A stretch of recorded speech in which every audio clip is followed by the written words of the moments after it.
Introduction for the audiobook, The Seven Seals of Moscow, a novel of historical horror and mystical truth. Introduction. Welcome, dear listener, to The Seven Seals of Moscow, a story that will take you into the heart of one of history's greatest catastrophes, where the boundaries between reality and nightmare blur, and where the earth itself remembers every drop of blood spilled upon it. The year is 1812. Napoleon Bonaparte, Emperor of the French, has assembled the largest army Europe has ever seen, over 500,000 men, and marched them into the vast frozen heart of Russia. What follows is not a war. It is a descent into hell. But this is not merely a historical chronicle. This is a story of the forgotten, of the voiceless, of the ordinary soldiers who were swept away by the ambitions of one man. It is a story of friendship and loss, of madness and prophecy, of the terrible price of pride.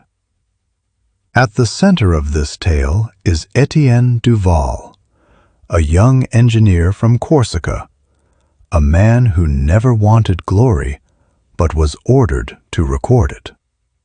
He carries a leather-bound journal with a silver clasp, a gift from his mother, who whispered to him on the docks of Ajaccio, "Write everything, mon fils. The world forgets, but paper remembers." Étienne will write everything. He will record the names of the dead. He will witness the burning of Moscow, the freezing retreat, the horrors of the Berezina crossing. He will lose his friends one by one. And he will meet an old woman with yellow eyes, a fortune-teller, a witch, a voice of the ancient earth, who will tell him a prophecy so terrible that it will haunt him to his final breath. "You will be the last," she says. "You will carry death in your knapsack. You will see your friends fall. 1, 2, 3. And you will bury them with your own hands. But you will not be able to cry, because your tears will freeze before they leave your eyes." Is she a madwoman? A ghost? The spirit of the land itself? Or is she the conscience of a nation, speaking through the only voice left to it? As you listen to this story, you will have to decide for yourself what this book is about. The Seven Seals of Moscow is not a celebration of war. It is a condemnation of it. It explores the mistakes that led to one of the greatest military disasters in history: the arrogance of power, the belief that one man's ambition can reshape the world, the underestimation of nature, the failure to respect the land, the climate, the forces beyond human control, the blindness of pride, the refusal to listen to reason, to advisors, to the warnings of the earth itself, the forgetting of the dead, the tragedy of millions of lives reduced to statistics, to footnotes, to silence. But it is also a story of hope.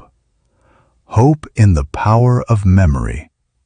Hope in the resilience of the human spirit. Hope that, even in the darkest hour, one person can bear witness and make a difference. Étienne Duval will die in the snow.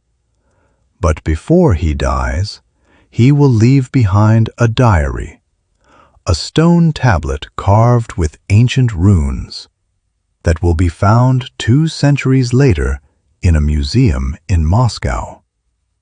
And through that diary, his voice will still speak. His truth will still be heard. And the dead he carried in his heart will finally be remembered. Why this story matters today. We live in an age of information, of constant noise, endless distractions, fleeting headlines. We are drowning in data, yet starving for meaning. We forget. We forget the past. We forget the lessons of history.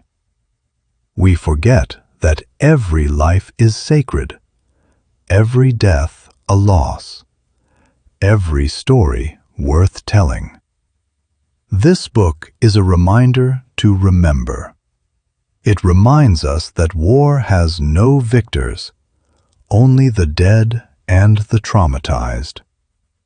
It reminds us that the earth does not forgive those who come with swords and arrogance. It reminds us that even enemies can become brothers in death, their bones intertwined in the same soil, their memory shared across generations. And it reminds us that we are all French, Russian, German, Polish, all of us, children of one earth. We all die the same. We all return to the same dust. And if we can see in another person not an enemy, but a brother, then war loses its meaning. Then the snow will fall no more over frozen bodies. Then there will be only flowers, growing over one common grave. A note on the narration. This audiobook has been carefully narrated to bring you the atmosphere of that terrible winter. The biting cold, the howling wind, the despair of men marching toward their doom. You will hear the voices of Étienne and his friends, the whispers of the dead, the cackle of the old woman in her cottage at Smolensk. We invite you to close your eyes, to let the soundscape carry you to 1812, to walk beside Étienne Duval through the snow. Feel the cold on your skin. Taste the hunger in your mouth. Hear the names of the dead whispered on the wind. By the end of this book, we hope you will carry with you a deeper understanding of what it means to be human, to love, to lose, to suffer, and to remember. And perhaps you will feel called to remember those you have lost, to speak their names aloud, to keep their memory alive. That is the most sacred duty we have. Moral of the story. As the old woman says, truth is stronger than weapons. Memory is stronger than time. Love is stronger than death. Seek not glory in conquest, but truth in compassion. Only those who remember are worthy of the future. The earth will forgive you if you respect it, but if you come with pride and a sword, it will swallow you, as it swallowed the grand army of Napoleon. Listen to the wind. It carries the voices of the dead. They are not gone. They are waiting. They are listening. They are counting on you to remember. Thank you. Thank you for choosing this audiobook.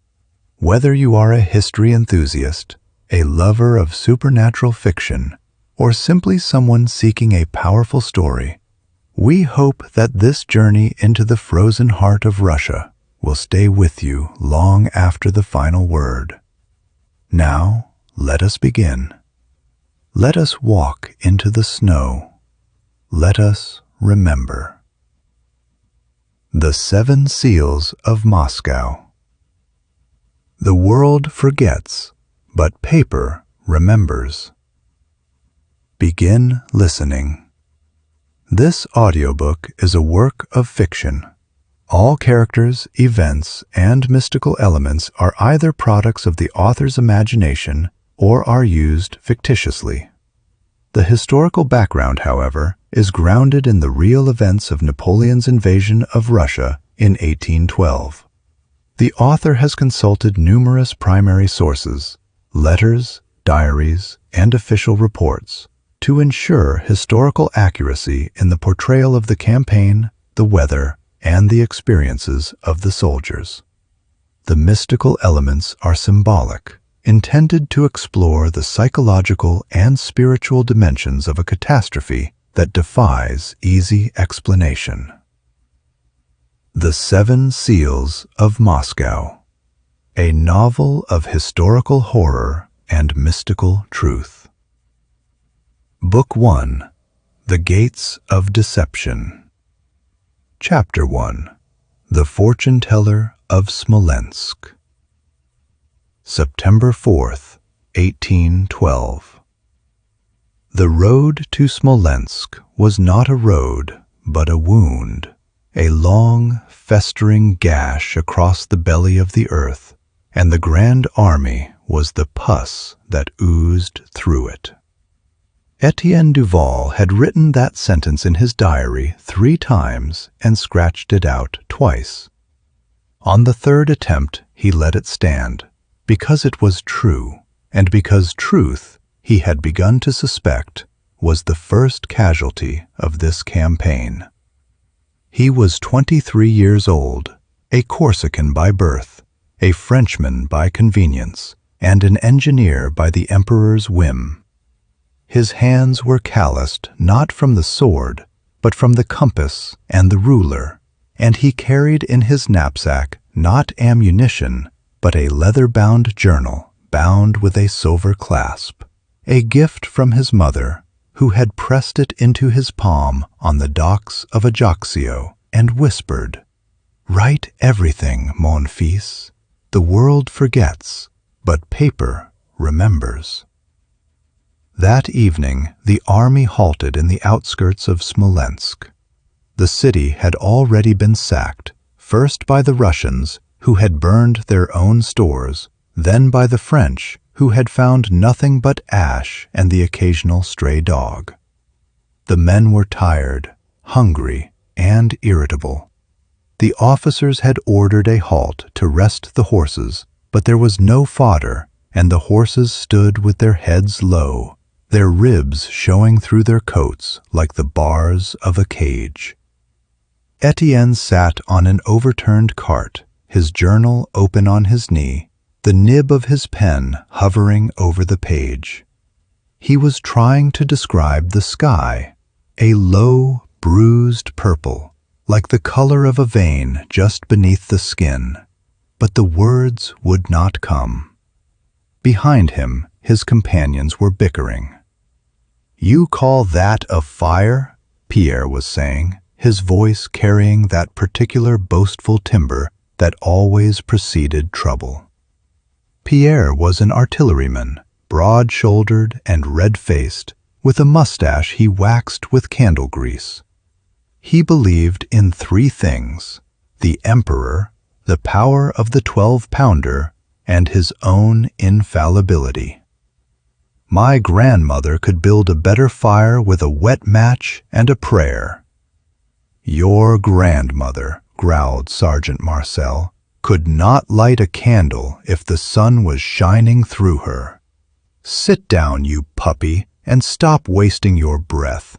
We need to save our strength for the march." Marcel was the oldest man in their company, 47 years, which in this army was practically a century. He had fought in Italy, in Egypt, in Prussia. He had seen men die by the thousand, and he had learned to read the weather in the creaking of his own bones. He was a pessimist, but a cheerful one, if such a thing were possible. Pierre snorted and kicked at a loose stone. Save our strength for what? To die in some frozen ditch? We'll be dead by December. Mark my words, old man. December is 3 months away, Marcel replied evenly. And I've survived worse than this. I was at Marengo. I was at Austerlitz. I saw the Emperor's star rise, and I'll see it fall, if it comes to that. But I won't see it fall because of your whining. Whining? Pierre's face flushed a deeper red. You call it whining? I call it speaking the truth. We have no food, no proper winter clothing. The Russians have burned everything we might have taken. And you sit there, puffing on your pipe, telling us to be patient? Puffing on my pipe, Marcel said, is the only pleasure I have left. And I'll be damned if I let you take that from me. Now, if you want to do something useful, go find some dry wood. The fire is dying, and I'm too old to freeze to death listening to you complain. Young Jean, the drummer boy, sat apart from them, hugging his knees. He was barely 16, with a face still soft and a voice that sometimes cracked when he spoke. He had joined the army because his father had been a drummer before him, and his father had died at Austerlitz, and Jean had thought, naively, that he could find his father's ghost on the battlefield and ask him where he had hidden the family silver. Étienne had taken the boy under his wing, though he was not sure why. Perhaps because Jean reminded him of himself, before the war had stripped away the last of his illusions.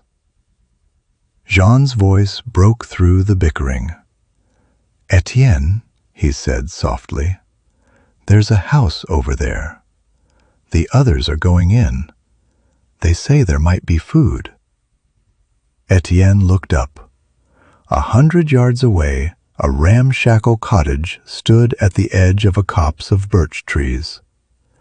Its roof was half collapsed, but smoke was curling from its chimney, a sign, perhaps, that the inhabitants had not fled, or that the fires of the city had set it smoldering from within. A group of soldiers were already approaching, their bayonets glinting in the fading light. "Stay here," Étienne said, closing his journal. "I'll go see." But Jean was already on his feet, his drum slung over his shoulder. "I want to come. I'm not afraid." "Fear," said Marcel, spitting into the dust, "is the only sensible thing a man can feel in this country. But go then. Go and be foolish. I'll stay here and watch the horses. One of us has to remember the way back." Pierre rose with a grin, stretching his arms above his head. "I'll go. If there's food, I'll find it. And if there's a woman, well, even better." "You think with your stomach and your prick," Marcel said. "Two organs that have never done you any good." "Better than thinking with my liver," Pierre shot back. "At least my stomach knows when it's hungry. You're so old, you probably can't even feel hunger anymore. You're just hollow." Marcel's eyes narrowed. "I'm hollow, am I? I may be hollow, but I've still got more teeth than you've got brains. Now go, and try not to get yourself killed. It would be a shame to lose such a magnificent specimen of French manhood. Pierre laughed, a loud, braying laugh that echoed through the encampment. Magnificent! You see, Étienne? The old man has a sense of humor. Hiding under all that grumbling, there's a poet. A poet, Marcel said dryly, who knows exactly how many ways a man can die in a foreign land. I've counted them. It's a long list. And you're on your way to checking off every one of them. The three of them, Pierre, Étienne, and Jean, crossed the muddy ground in single file, Pierre at the lead, swaggering as though he owned the entire province. The cottage loomed closer, its windows dark, its door slightly ajar. A crow sat on the ridgepole, watching them with one black eye. Knock or kick? Pierre asked, grinning. Knock, Étienne said. We're not savages. Speak for yourself, Pierre said. I've been called worse. Jean's voice was a whisper. Étienne, the bird. It's staring at us. Birds stare, Étienne said, though the crow's one-eyed gaze made his skin prickle. They have nothing better to do. It's not a bird, Jean said. I don't know what it is, but it's not a bird. Pierre laughed again and kicked the door open. It swung inward with a groan, revealing a single room. Inside, a fire burned low in the hearth, casting long shadows across the walls. There was a table, a bench, and a bed in the corner. The air smelled of damp wool and old bread. And there was an old woman. She sat on the bench, her back straight, her hands folded in her lap. She was dressed in rags, but her hair was as white as frost, and her eyes were not human. They were yellow, like the eyes of a wolf, and they seemed to glow in the firelight. She was stirring a pot that hung over the fire, and she did not look up when they entered. Good evening, grandmother, Pierre said, in his halting, broken Russian. We are soldiers of the Emperor. We require food and shelter. The old woman said nothing. She continued to stir. Pierre cleared his throat and tried again, louder this time. Food. We want food. You understand? Still nothing. The woman stirred her pot, the wooden spoon scraping against the iron in a slow, rhythmic motion. Pierre turned to Étienne. Maybe she's deaf, or stupid. You try. Étienne stepped forward. He had learned some Russian from a guide in the early days of the campaign, though he was far from fluent. He spoke carefully, slowly. We mean you no harm. We are hungry. We have no food. Can you help us? The old woman looked up then, and she smiled. It was a terrible smile, because it did not touch her eyes. Help you, she said in thick, accented French. You have come for help? But you have brought nothing to trade. Nothing but your lives. Pierre's hand went to his pistol. She speaks French. She understood us all along, the old witch. Witch? The woman laughed, a dry, rattling sound like stones rolling down a hill. Is that what they call me now? In the old days they called me wise, but I suppose wisdom and witchcraft are the same thing to the fearful. We're not afraid, Pierre said, but his voice wavered. We're soldiers of the Emperor. The emperor, the woman repeated, tasting the word. The little corporal. He has sent you to die. Do you know that? He has sent you to die in a land that does not want you. Enough of this, Pierre said. Give us food, or I'll... Or you'll what? The woman's yellow eyes fixed on him.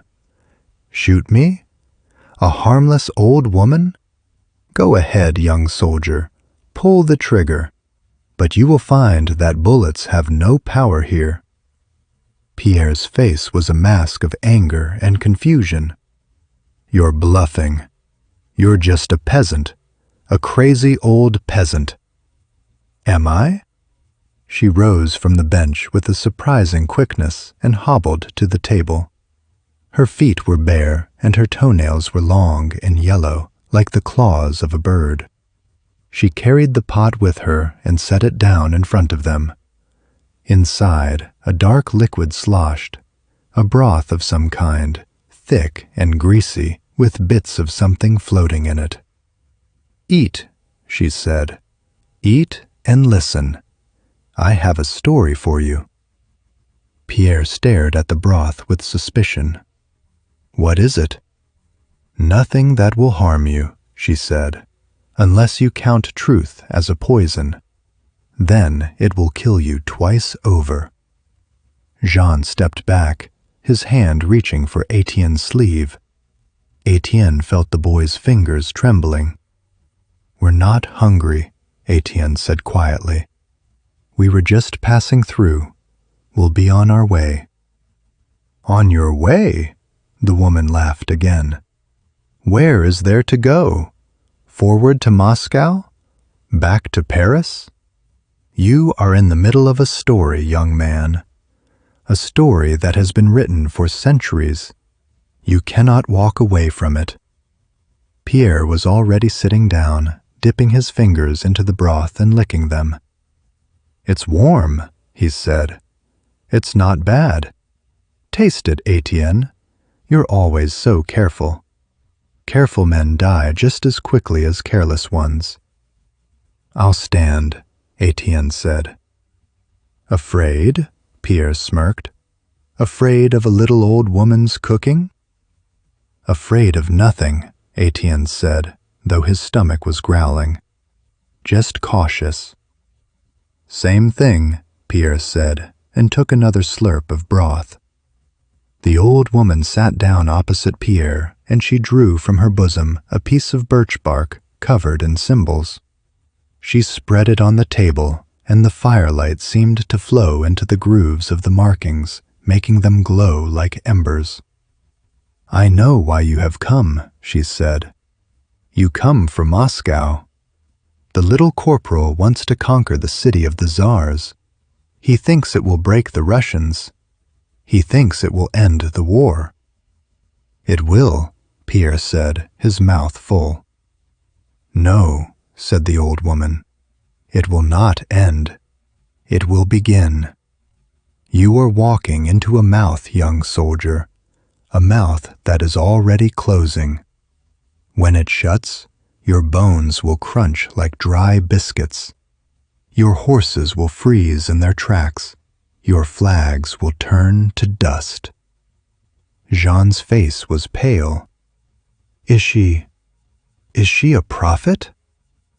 I'm nothing, the woman said. I'm just a woman who sees. And I see you, boy. I see your father. He died at Austerlitz, didn't he? Looking for a better life, a better future. But he found only death. Jean's breath caught. How do you know about my father? I know everything, the old woman said. The earth tells me. The wind brings me stories. The trees whisper your secrets.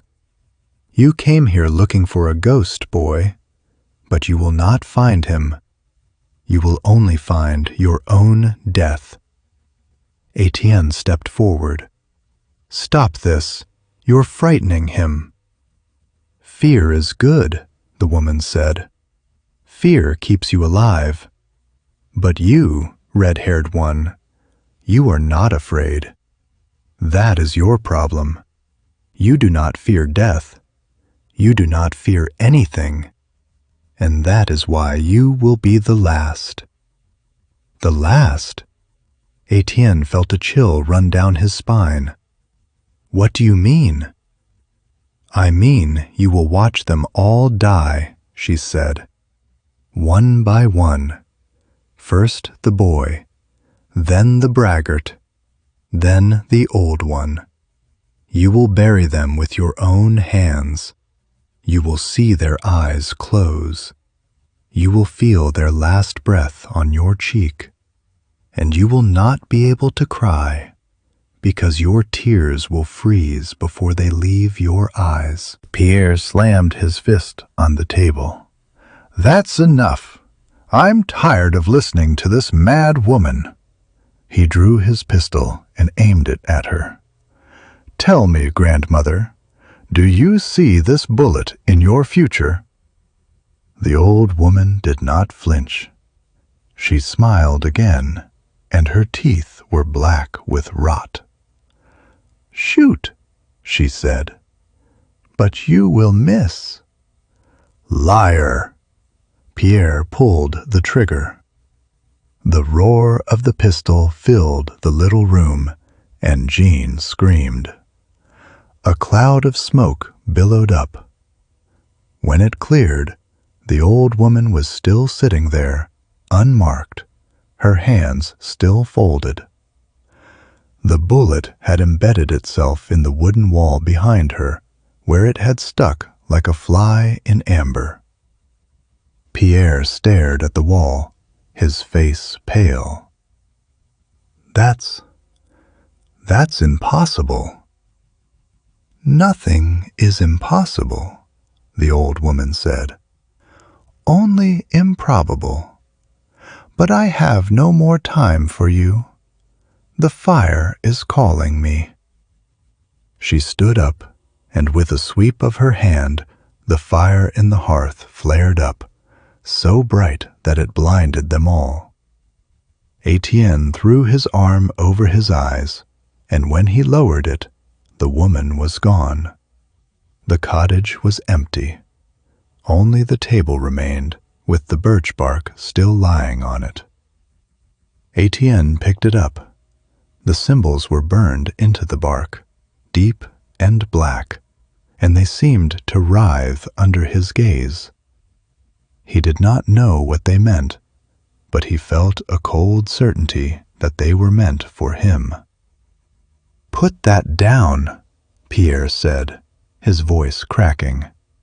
It's cursed. Everything in this country is cursed, Étienne replied, and he tucked the bark into his journal between the pages.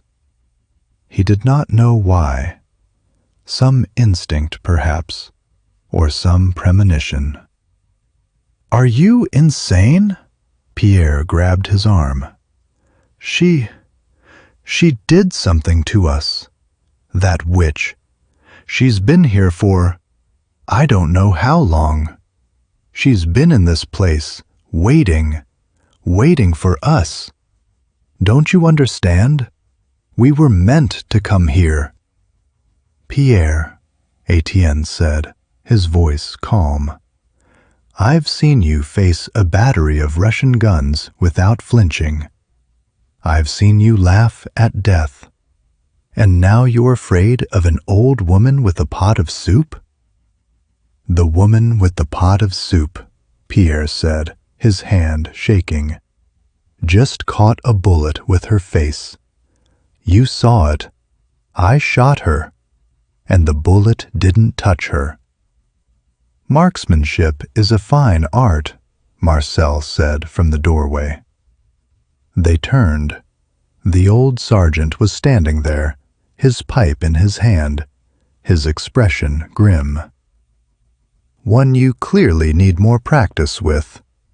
But I heard the commotion from the camp. I came to see what the matter was. I should have known it was you. Where did she go? Pierre demanded. "There's no door, no window. How did she vanish like that?" "I don't know," Marcel said. "I don't care. I only know that we're leaving, now, before something worse happens." "Worse?" Pierre laughed, but it was a hollow sound. "There's nothing worse." "Wrong," Marcel said. "There's always worse. There's always one more step down into the abyss.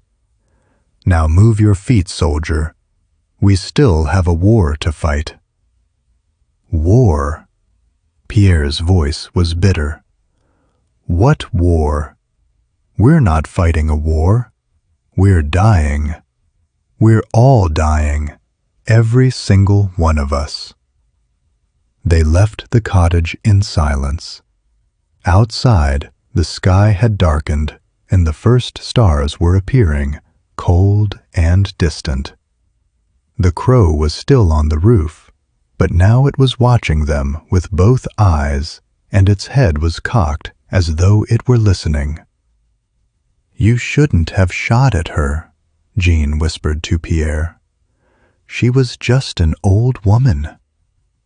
"She was a witch," Pierre said, "and I still don't believe in witches. It was a trick, a trap door, or a mirror, or a prophecy," Étienne said. "Don't you start," Pierre said. "Don't you give in to this nonsense. We're French. We're rational. We don't believe in witches and prophecies and curses." "Did you see her vanish?" Étienne asked. "She didn't vanish. She went somewhere. I don't know where, but it's not magic." "Pierre," Étienne said softly, "you can shoot a man from 50 paces. You can hit a target the size of a coin. You pulled the trigger. The bullet went into the wall. How do you explain that?" "It was a misfire, a trick of the light, Maybe," Étienne said. "Maybe it was all of those things. But what if it wasn't?" Pierre fell silent. He walked beside them, his head down, his hands clenched. He looked at the ground, at the stones, at the trampled grass. He looked anywhere but at Étienne. Jean, meanwhile, was staring at Étienne. "Do you think she was telling the truth?" the boy asked. About the 3 deaths. About you being the last." "No," Étienne said. "I don't think she was telling the truth. I think she was telling a story. And stories can be lies. Stories can be anything you want them to be." But as he said it, his hand went to his journal, where the birch bark was pressed between the pages. It was warm, warmer than it should be. And he knew, with a sudden, frightening certainty, that the old woman's words were not just words. They were a map of his future. They walked back to the encampment. The fire was low, and the horses were standing in the darkness, their breath rising in clouds. Étienne sat down and opened his journal. He turned to a fresh page and began to write. Smolensk, September 4th. Today we met an old woman who spoke of our deaths. Pierre shot at her, but the bullet missed. She said I would be the last. She said I carried death in my knapsack. I do not understand what she meant, but I will keep this record. The Emperor has ordered all officers to keep diaries of tactical observations. I will observe. I will write. I will not believe in curses." He paused, his pen hovering. The birch bark was warm against his thigh. He could feel it through the leather of the knapsack. He reached for it, pulled it out, and looked at the symbols again. They were strange, ancient, unlike anything he had ever seen. He closed his eyes. He thought of the old woman's eyes, yellow and luminous in the firelight. He thought of her voice, dry and ancient, like the voice of the earth itself. "You will be the last." The words echoed in his head. They were not a prophecy. They were a promise. A promise of loneliness. A promise of pain. A promise of being the only one left to remember.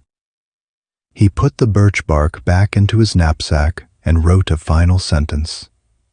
"I will survive. I will remember.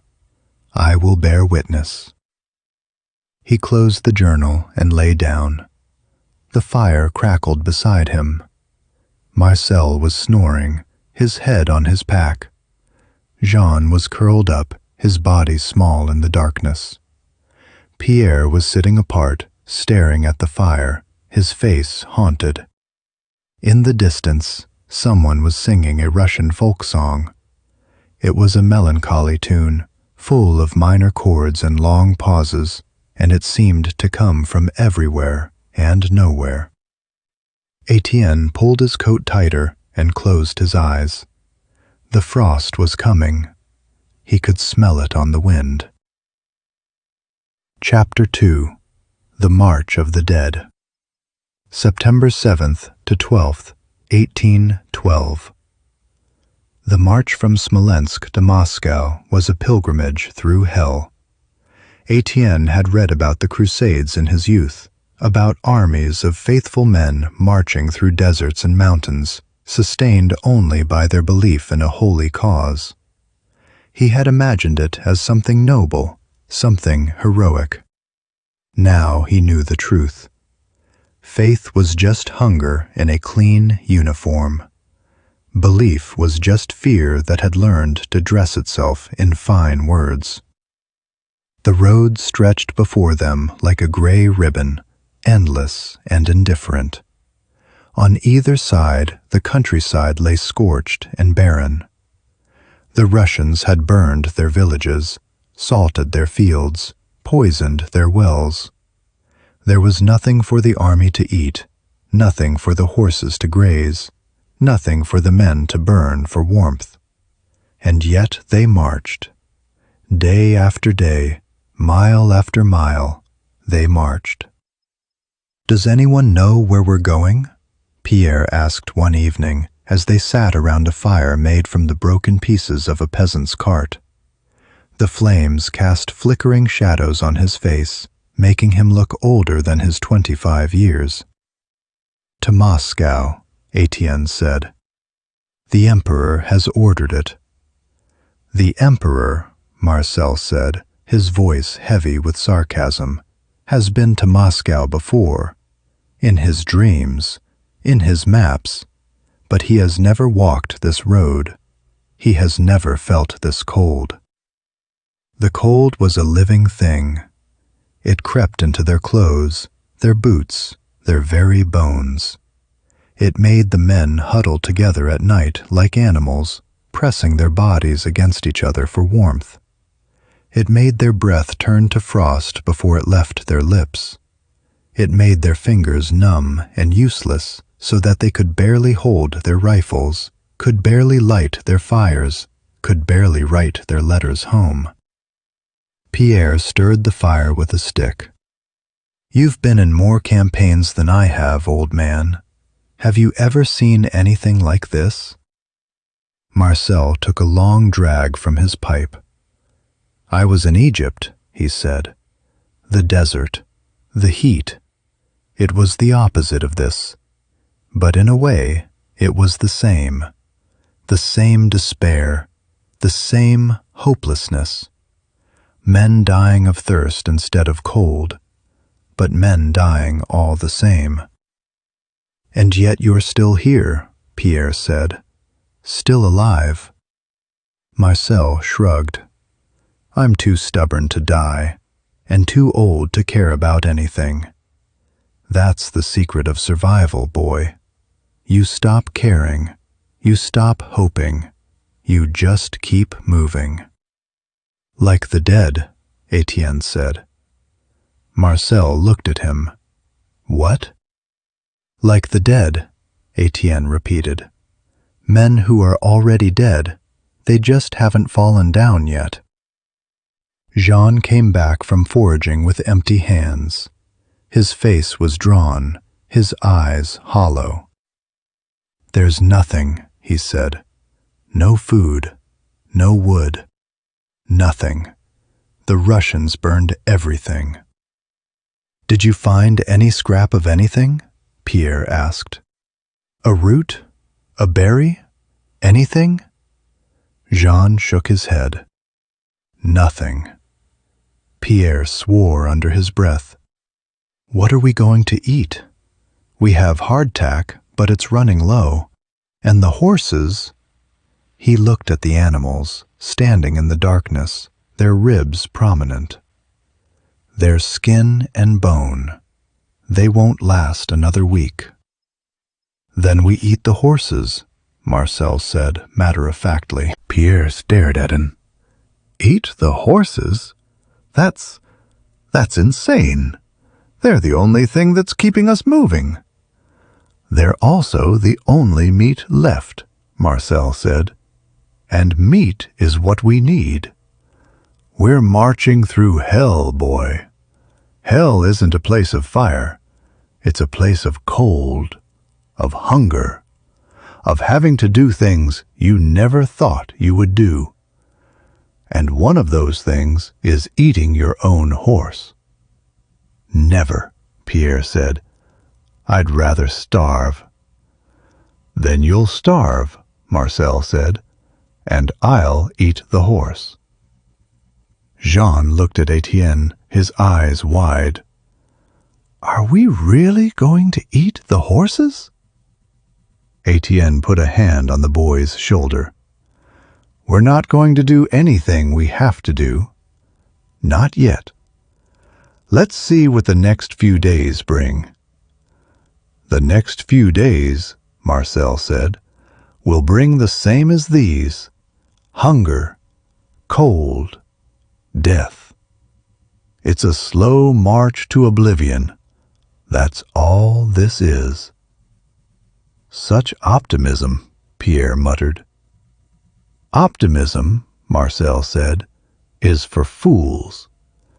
I'm a realist, and the reality is that we're dead.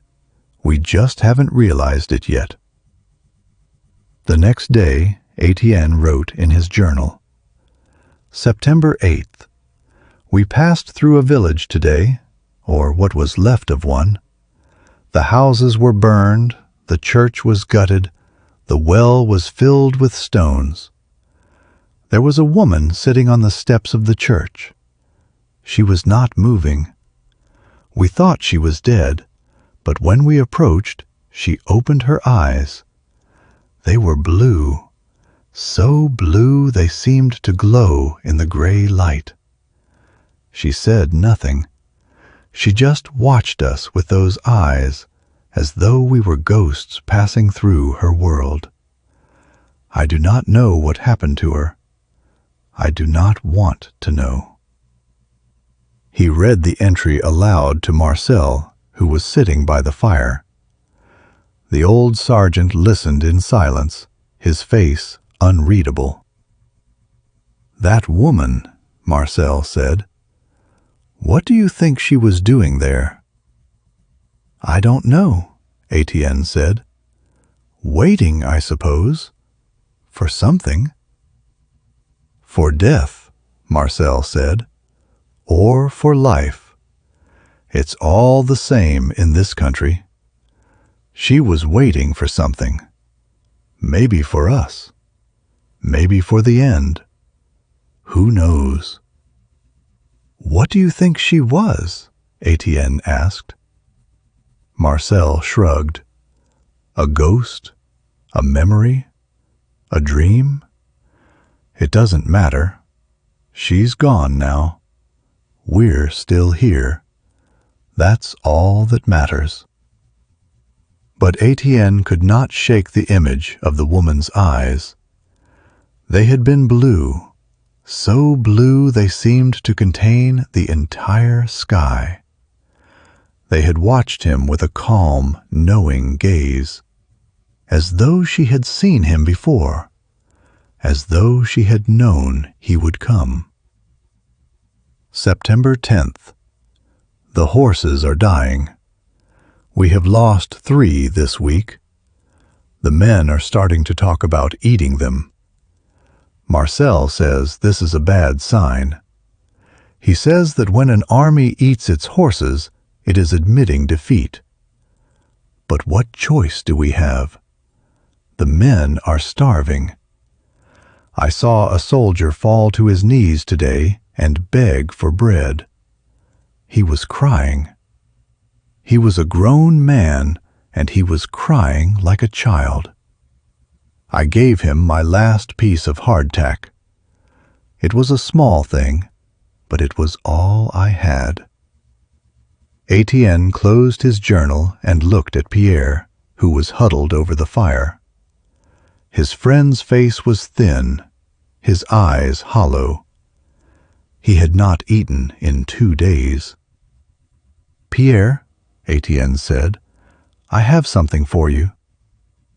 He reached into his knapsack and pulled out a piece of hardtack. He had been saving it for an emergency. This was an emergency. Pierre looked up. "What's that?" "Bread," Étienne said. "Take it."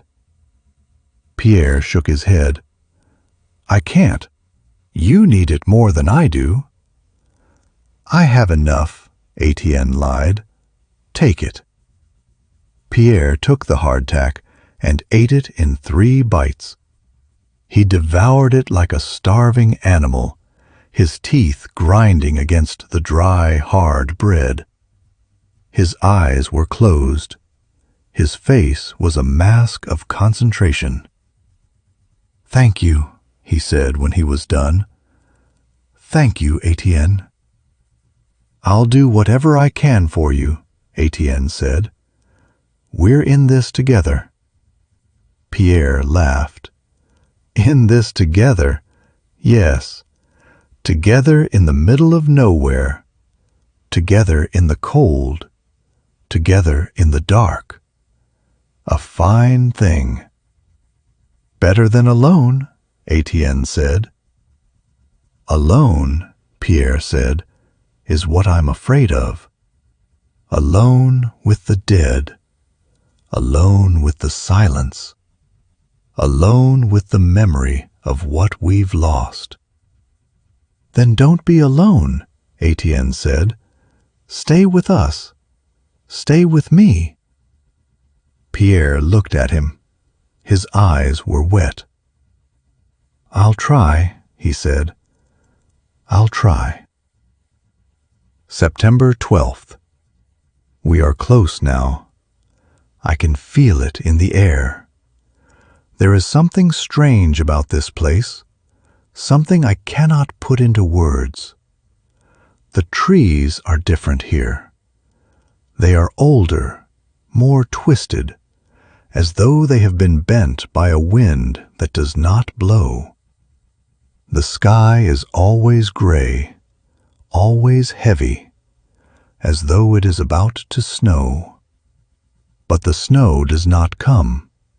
It just hangs there, waiting, waiting for us. Étienne closed his journal and looked around the camp. The men were sleeping, their bodies huddled together for warmth. The fire was low, the embers glowing faintly. It was quiet, too quiet. And then he heard it. A sound, soft at first, then growing louder. A voice. A woman's voice. It was singing. He sat up, his heart pounding. The voice was coming from outside the tent, from the darkness beyond the firelight. It was a lullaby, soft and sweet, like his mother used to sing. He rose and walked to the tent flap. The voice grew louder. He could almost make out the words. They were in French. They spoke of a child sleeping in a cradle. They spoke of milk and honey. They spoke of home. He stepped outside. The camp was dark, the men sleeping around the dying fire. The voice was coming from the trees, from the edge of the forest. "Who's there?" he called. The voice stopped. The silence was absolute. And then it began again, softer now, almost a whisper. Étienne walked toward the trees. His feet were cold, his breath rising in clouds. The voice led him deeper into the forest, away from the camp, away from the fire. He felt himself being pulled, like a moth to a flame. And then he saw her, a woman in white, standing beneath a birch tree. Her face was pale, her eyes dark. She was beautiful, hauntingly beautiful, and she was singing. "Étienne," she said, "Étienne, come to me." He stopped. His heart was racing. "Who are you?" "I am the memory of this place," she said. "I am the voice of the dead. I am the one who waits." "Waits for what?" "Waits for you," she said. "You are the last. You are the witness. You are the one who will remember." She reached out her hand. Her fingers were pale, translucent, like the fingers of a ghost. Étienne felt himself reaching toward her. He could not stop himself. His hand was moving toward hers. And then he heard a voice behind him. "Étienne, what are you doing?" It was Jean. The boy had followed him into the forest. He was standing at the edge of the clearing, his face pale, his eyes wide. "Jean," Étienne said, Go back to the camp." "No," Jean said, "I won't leave you, not to her."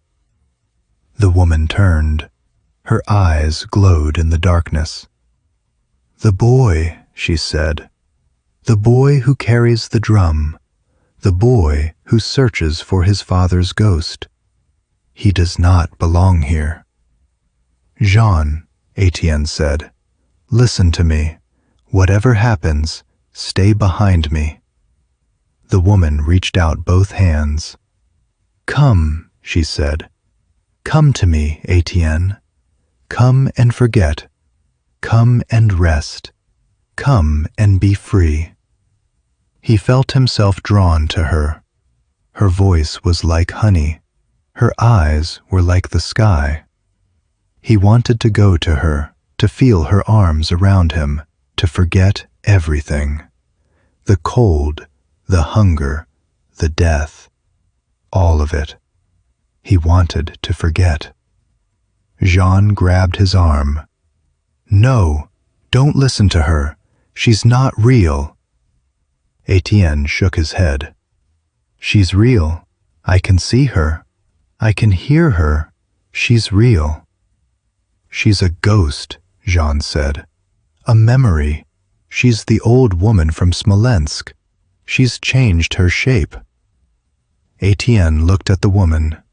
Her face was shifting, changing. It was the face of the old woman, the witch from Smolensk. And then it was his mother's face. And then it was his own. "You are the last," she said. "You will carry death in your knapsack. You will bury your friends with your own hands. You will write everything down, and no one will read it. You will be forgotten." "Étienne!" Jean pulled him backward. "Étienne, run!" He ran. He ran through the forest, Jean beside him, his heart pounding. The voice followed them, fading into the darkness. "Étienne," it whispered. "Étienne, come back. Come back to me. Come back to the earth." They reached the camp. The fire was still burning. The men were still sleeping. "Étienne," Jean said, his voice shaking. "You almost went to her. You almost went with her." "I know," Étienne said. "I don't know what came over me." "She's the old woman," Jean said. "She's the witch from Smolensk. She followed us. She's been following us all along." "Maybe so," Étienne said. "But I'm still here. I'm still alive. And I'm not going to let her take me." Jean's face was pale in the firelight. "You said you weren't afraid," he said. "Are you afraid now?" Étienne looked at the forest. It was dark, impenetrable, filled with shadows. The lullaby was gone. The woman was gone. But he could still feel her presence, a cold weight on his soul. "Yes," he said, "I'm afraid. I'm very afraid." He lay down by the fire, but sleep would not come.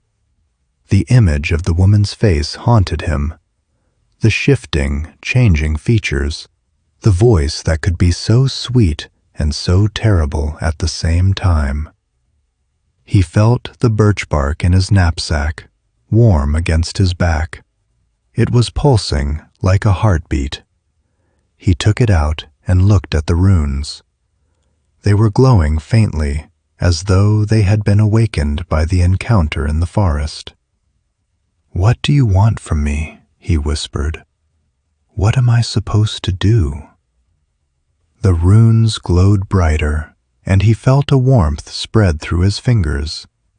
It was a comforting warmth, like the warmth of his mother's hand.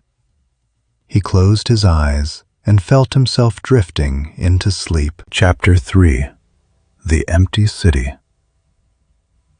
September 14th to 16th, 1812.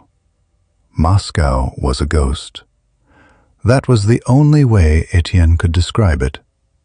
They had marched through the gates at the head of the Grand Army, drums beating, banners flying, and the city had opened its arms to them. But the arms were cold and hollow, like the embrace of a corpse. The streets were empty. The windows were dark. The churches stood silent, their doors bolted. The only sound was the wind, which moaned through the alleys and set the shutters rattling like bones.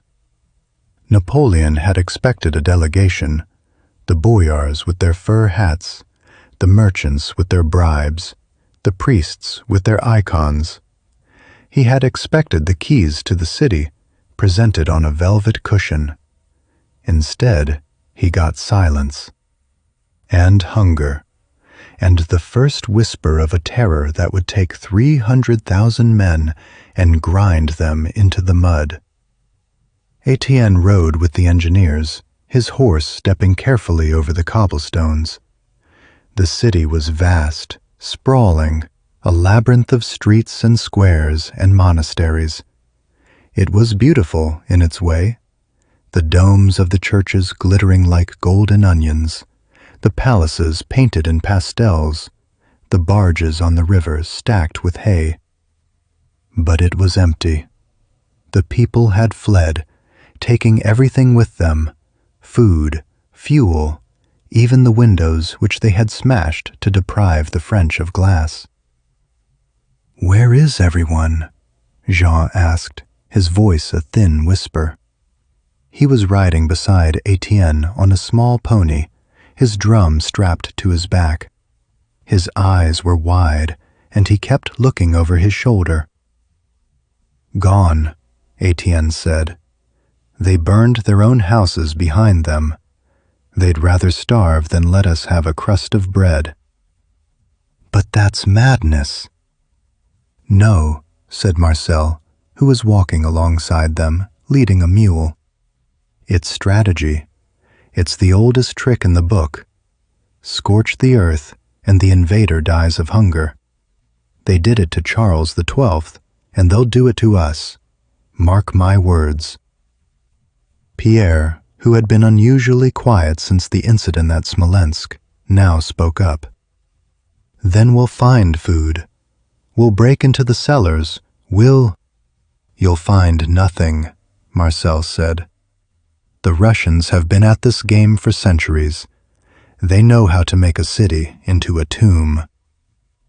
Étienne looked up at the sky. It was gray, heavy, as though it were about to snow. But the snow did not come. It just hung there, waiting, like a sword over their heads. Jean, Étienne said softly, I need you to stay close to me. You understand? No matter what happens, stay close. Jean nodded. Are you still afraid of the old woman? Not afraid, Étienne said. Wary. There's a difference. They reached the Kremlin and made camp in the shadow of its walls. The emperor had taken up residence in the palace, and the rest of the army was spread out across the city, billeting themselves in the abandoned mansions. Étienne and his companions found a large house on Tverskaya Street, a merchant's home from the look of it, with gilded furniture and paintings of saints on the walls. There was no food, but there was firewood, and they lit a fire in the marble fireplace and sat around it, trying to warm themselves. Jean moved closer to the fire. What do we do now? He asked. We wait? We wait, Pierre said. We wait for the Russians to surrender. We wait for the emperor to make peace. We wait for something, anything. Peace, Marcel said bitterly. There will be no peace. There is never peace. There is only war, and more war, and then a little peace, and then war again. That's the history of this world. That's all there ever has been. You're an old man, Pierre said. You see everything through a dark lens. Marcel shrugged. At my age, everything is dark. But that doesn't mean it's wrong. Look at this city. Look at what we've done to it. We've invaded a country that didn't want us. We've burned and looted and killed. And now we're sitting in an empty city, waiting for something that's never going to come. Jean looked at Étienne. He's right, isn't he? There's no going back. There's no way home. We're trapped. Étienne reached out and put a hand on Jean's shoulder. We're not trapped. We're just waiting. We're waiting to see what happens next. And what happens next? Jean asked. I don't know, Étienne said. But I'll be with you. I promise. Jean nodded, but his face was still pale. His eyes were still haunted. He was looking at Étienne as though he were trying to see through him, to the cold and the darkness beyond. Étienne took out his journal. He had been writing every day, as the emperor had ordered, but the words had become harder to form. The ink seemed to congeal on the page, and when he wrote, "We have taken Moscow," the letters turned to ash.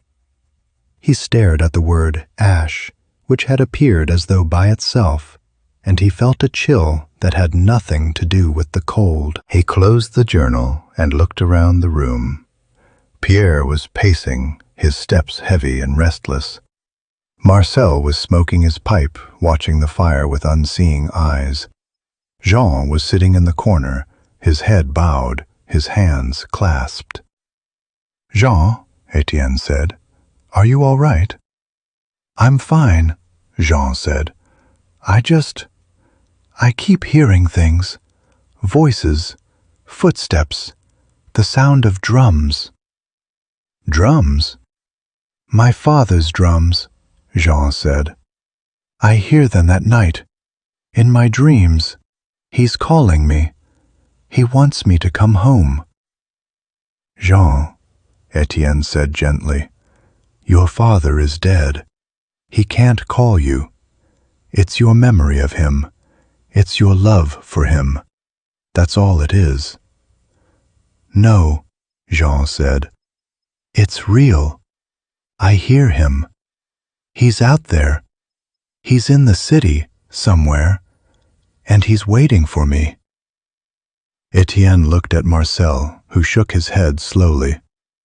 "The boy is losing his grip," Marcel said quietly. "The cold and the hunger are getting to him. We need to get him out of here. We need to find him some food, some warmth, something." "We have nothing to give him," Pierre said. "We're all in the same boat." "Then we do what we can," Étienne said. "We stay together. We look after each other. That's all we can do." That night, Étienne woke to find Jean standing over him, his face pale in the moonlight. The boy's eyes were wide, and his hands were trembling. "Étienne," he whispered, "I heard something. Outside the tent." Étienne sat up, his heart pounding. "What did you hear?" "A voice. A woman's voice. She was singing. It was a lullaby, like the one my mother used to sing to me when I was small." Étienne felt a chill run down his spine. "Jean, there is no one out there. We are in the middle of nowhere. There is no woman." "I know," Jean said, "but I heard her, and she said my name. She said, 'Jean, come to me. Come and rest.'" Étienne grabbed the boy's arm. "You must not listen to her. You must not go to her. Do you understand?" Jean nodded, but his eyes were still distant, still lost. "I understand, but it was so beautiful. The song. It made me want to sleep. It made me want to forget everything." Étienne pulled the boy close. "Listen to me, Jean. We are going to get through this. We are going to see Paris again. We are going to drink wine and eat bread and forget this place ever existed. But you must stay with me. You must not leave my side. Promise me." "I promise," Jean said, but his voice was small and his hands were cold. Étienne lay back down, but he could not sleep. He listened to the sounds of the night, the wind, the creaking of the house, the distant howling of wolves. And in the distance, faint and sweet, he heard a lullaby. He put his hands over his ears, but the song kept playing, kept echoing in his head, kept calling to him. "Come to me, Étienne. Come and rest. Come and forget." He squeezed his eyes shut. "I won't," he whispered. "I won't." The lullaby faded, the silence returned, and Étienne lay awake, staring at the ceiling, waiting for the dawn. Book 2, The Fire and the Ice. Chapter 4, The Fire That Walked Against the Wind. September 16th to October 19th, 1812.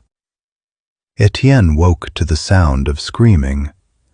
He sat up, his heart pounding, his hand reaching for his pistol. The room was dark, lit only by the dying embers of the fire. Pierre was already on his feet, his face pale in the gloom. "What is it?" Étienne asked.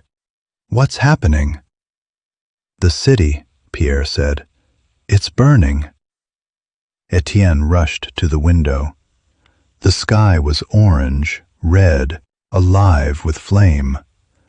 The fire was everywhere, in the streets, on the rooftops, in the courtyards. It was not a single fire, but 1,000 fires, spreading from house to house, block to block, as though the city itself had decided to immolate. "The Russians," Marcel said, his voice grim. "They've set it alight. They'd rather burn their own capital than let us have it." "Madness," Pierre whispered. "Utter madness." Étienne looked at the flames. They were not rising. They were crawling.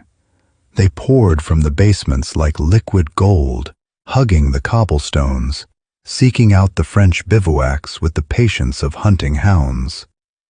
He watched a wall of fire advance against a gale that should have pushed it eastward.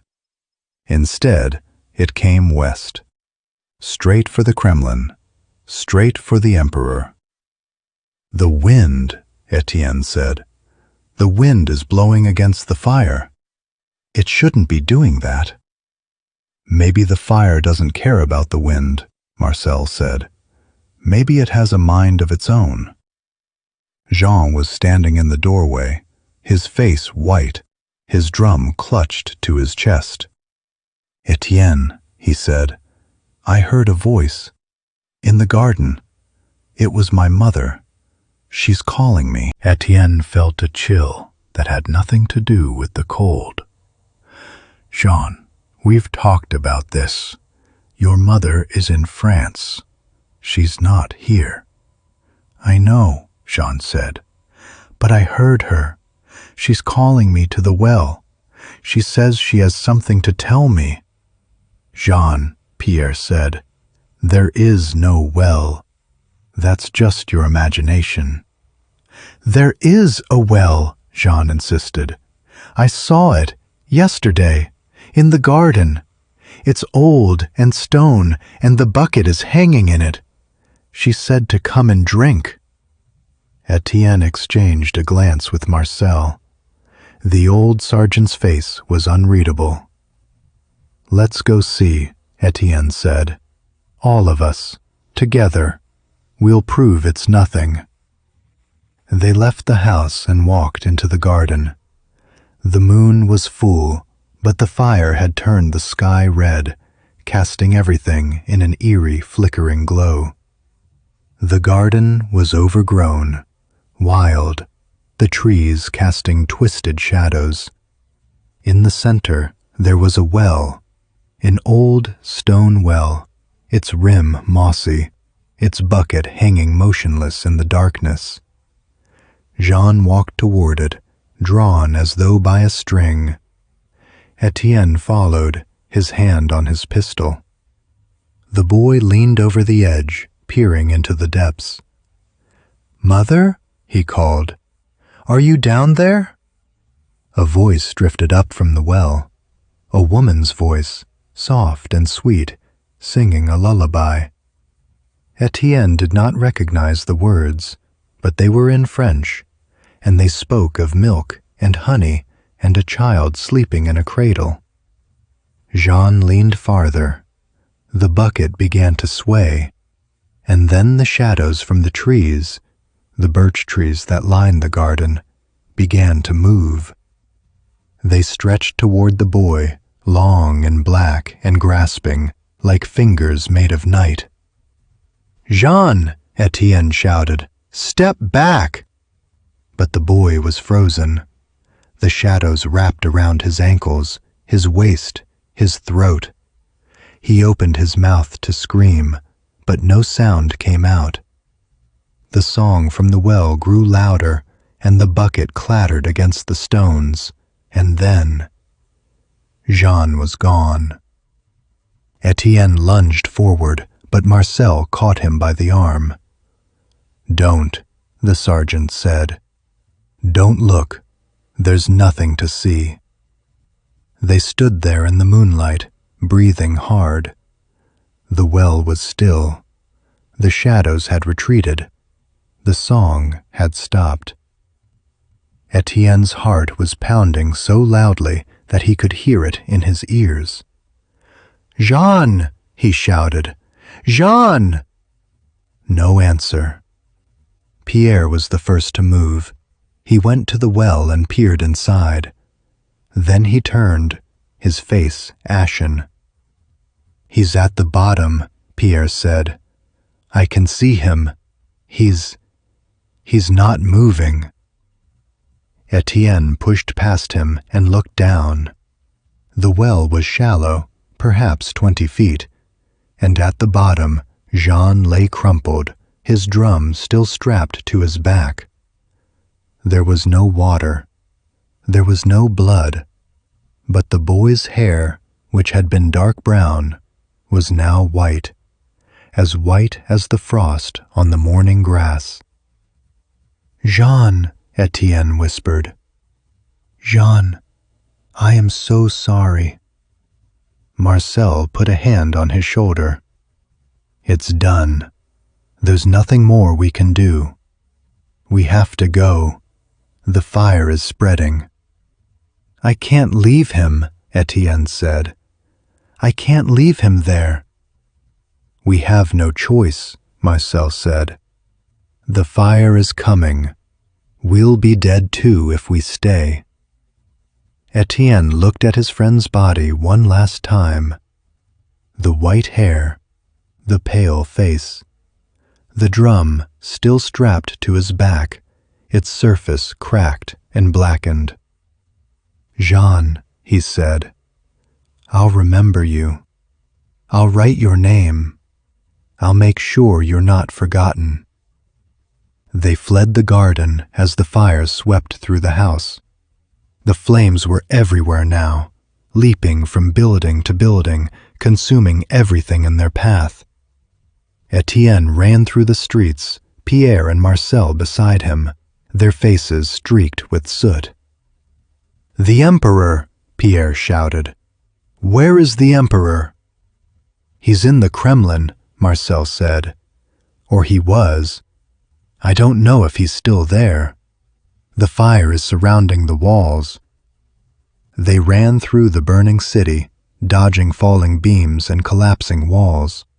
Men were screaming, running in all directions, their uniforms on fire. Horses were bolting, their manes ablaze. The air was thick with smoke, and Étienne could barely breathe. "We have to get out of the city," Marcel said. "It's going to burn to the ground." "Where do we go?" Pierre asked. "North," Marcel said. "There's a road. The road to the north. It's the only way out." They ran. They ran through the smoke and the heat, their lungs burning, their legs aching. Étienne stumbled and fell, and Pierre pulled him up. "Keep moving," Pierre said. "Don't stop. Don't look back."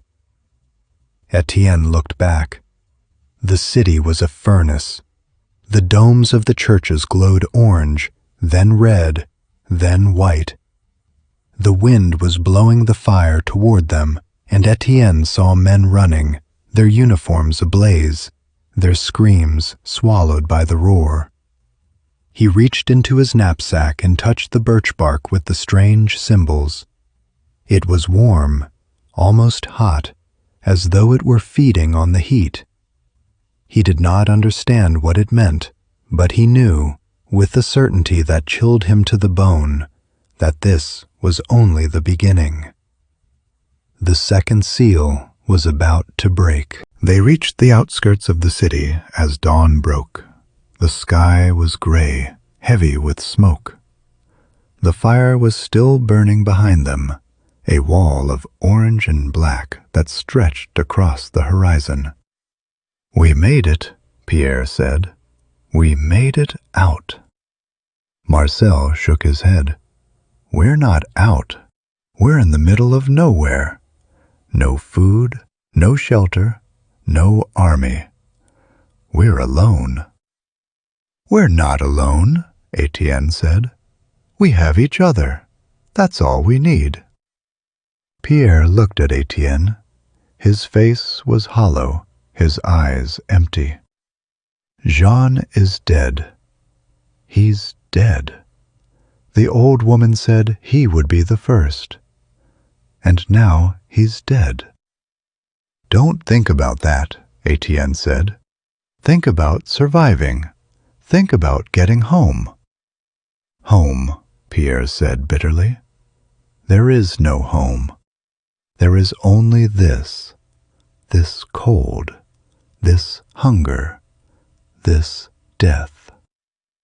Marcel lit his pipe.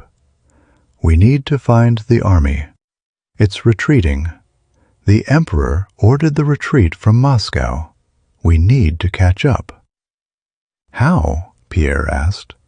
"The army is scattered. We don't know where it is." "We follow the dead," Marcel said. "The trail of bodies. That's where the army went." Étienne looked at the road ahead. It was littered with corpses. French soldiers, Russian soldiers, horses, civilians. The ground was trampled, the snow stained with blood and ash. "All right," he said. "We follow the dead." The first snow fell on October 13th. It came not as a gentle dusting, but as a hard, granular assault, a blizzard that turned the world white in a matter of hours. The horses, already weakened by the lack of forage, began to die in droves. Étienne walked through the encampment and saw them lying in the mud, their legs frozen into grotesque positions, their eyes wide with a terror that seemed almost human. "Eat them," Pierre said. He had found a dead mare and was already cutting into its flank with his bayonet. "We have to eat, or we'll freeze." Marcel grabbed his wrist. "Don't. Look at the meat." Étienne looked. The flesh of the horse was not red or pink. It was black, black as charcoal, black as the runes on the birch bark. And when Pierre touched it, his fingers came away covered in a fine, greasy soot. "What the devil?" Pierre whispered. "It's the fodder," Marcel said. "They fed the horses on birch bark and pine needles. The bile has turned their flesh to poison. Eat that, and you'll be dead before morning." Pierre threw down his knife. "Then what do we eat? Snow? Air?" "We eat nothing," Marcel said grimly. "We drink hot water, and we pray. And we march. The Emperor says we march south, to the grain country. We march, or we die." Étienne watched the snow fall. It was not white. It was gray like ash, and it settled on his shoulders like the dust of a burned city. He reached into his knapsack and touched the birch bark. The runes were warm against his fingers. He did not know what they meant, but he had begun to suspect that the old woman had not cursed him. She had marked him. She had chosen him, and he could not escape. "Étienne," Pierre said, "what are you doing?" "Nothing," Étienne said, "just thinking." "About what?" "About the old woman, about what she said, about Jean." "Jean is dead," Pierre said. "We can't bring him back. We have to move on." "I know," Étienne said, "but I can't forget him. I can't forget any of them. The dead. They're all inside me. They're all in my head. That's called memory, Marcel said, and it's the heaviest burden of all. But it's also the only thing that makes us human. Remember them. Write their names. Carry them with you. But don't let them weigh you down. You still have to walk. I'll try, Étienne said. I'll try to remember them. And I'll try to keep walking. They marched south. The days blurred together. The cold was relentless, the hunger a constant ache in their bellies. They saw men die by the dozens, lying down in the snow and not getting up. They saw the surgeons perform amputations with rusted saws, their patients screaming in a language that had forgotten the word for mercy. And they saw the lice. The lice arrived with the cold. They thrived in the wool of the soldiers' uniforms, breeding with a terrifying speed. The men scratched constantly, their skin raw and bleeding, and those who scratched too hard began to run fevers. The typhus spread through the column like a river through a cracked dam. Étienne saw men who were perfectly healthy in the morning collapse before noon, their bodies racked with tremors, their faces yellow with jaundice. He saw the surgeons perform amputations with rusted saws, their patients screaming in a language that had forgotten the word for mercy. But he noticed something else, something that the surgeons and the officers seemed to ignore. The lice did not bite everyone. They bit only those who had stopped praying. They bit only those who had lost hope. Étienne, who had never been particularly religious, was left alone. So was Marcel. "Have you noticed," Étienne said one night, "that the lice are choosing?" "Everything in this country is choosing," Marcel replied. "The earth chooses whom to swallow. The cold chooses whom to freeze. The old woman chose you. Why do you think that is?" Étienne did not have an answer. He touched his knapsack where the birch bark with the runes lay hidden. The runes had grown darker over the weeks, as though they were absorbing the death around them. He had tried to throw them away, but they always reappeared, in his pocket, in his boot, pressed between the pages of his journal.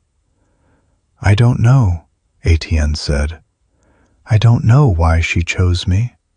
I don't know why any of this is happening." "Maybe you're not supposed to know," Marcel said. "Maybe you're just supposed to survive." One night, Pierre came to Étienne with a strange look on his face. He was pale, his eyes wide, his hands trembling. "Étienne," he said, "I saw her, the old woman. She was standing in the middle of the road, waving at me. She was smiling." "Pierre," Étienne said, "it's the cold, it's the hunger. Your mind is playing tricks on you." "No," Pierre said, "it was her. She said to follow her. She said there's a church with mirrors, and she'll show us the way home." "There is no church," Marcel said. "There's nothing but snow and death." "Then why did I see it?" Pierre demanded. "Why did I see her? It was real. I know it was real." Étienne stood up. "Pierre, listen to me. You're exhausted. You need to rest. We'll find the army tomorrow. We'll get out of this place." "Tomorrow," Pierre said bitterly. "Always tomorrow. But tomorrow never comes.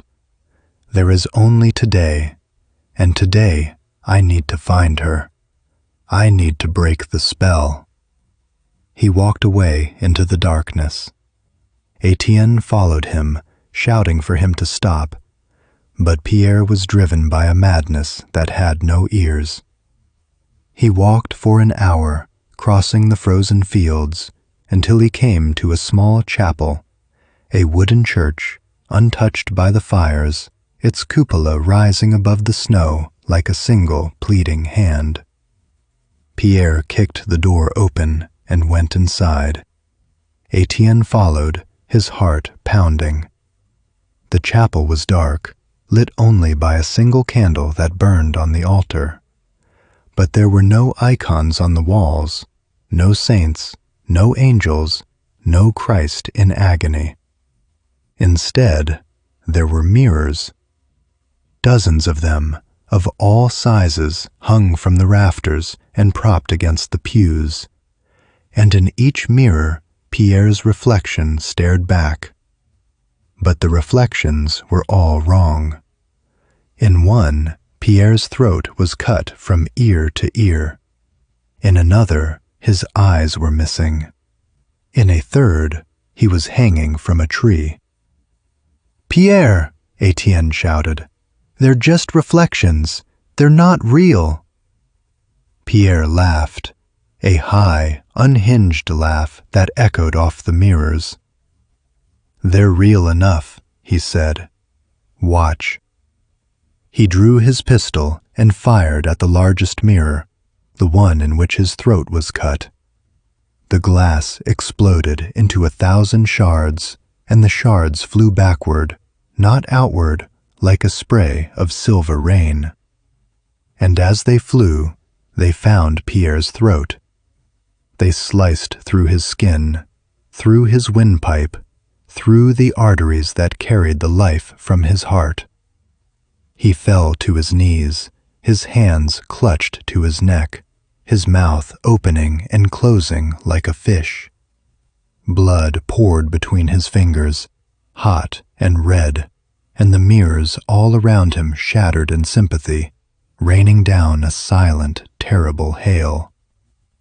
Étienne caught Pierre as he fell. He held his friend's head in his lap, trying to stop the bleeding. But there was too much blood, and it was too late. "Étienne," Pierre whispered. His voice was a wet, gurgling sound. "She said, you were the last. You carry death in your knapsack. It's the diary. The diary is the death." He died in Étienne's arms. His eyes remained open, staring up at the empty rafters where the mirrors had hung. Étienne sat in the chapel, cradling Pierre's body. He did not cry. He could not cry. The tears were frozen inside him, just as the old woman had predicted.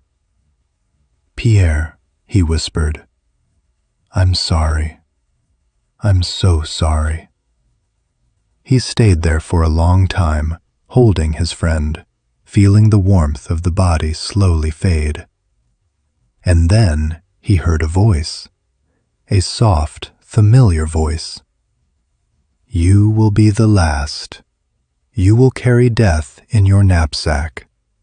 You will write everything down, but no one will read it." Étienne looked up.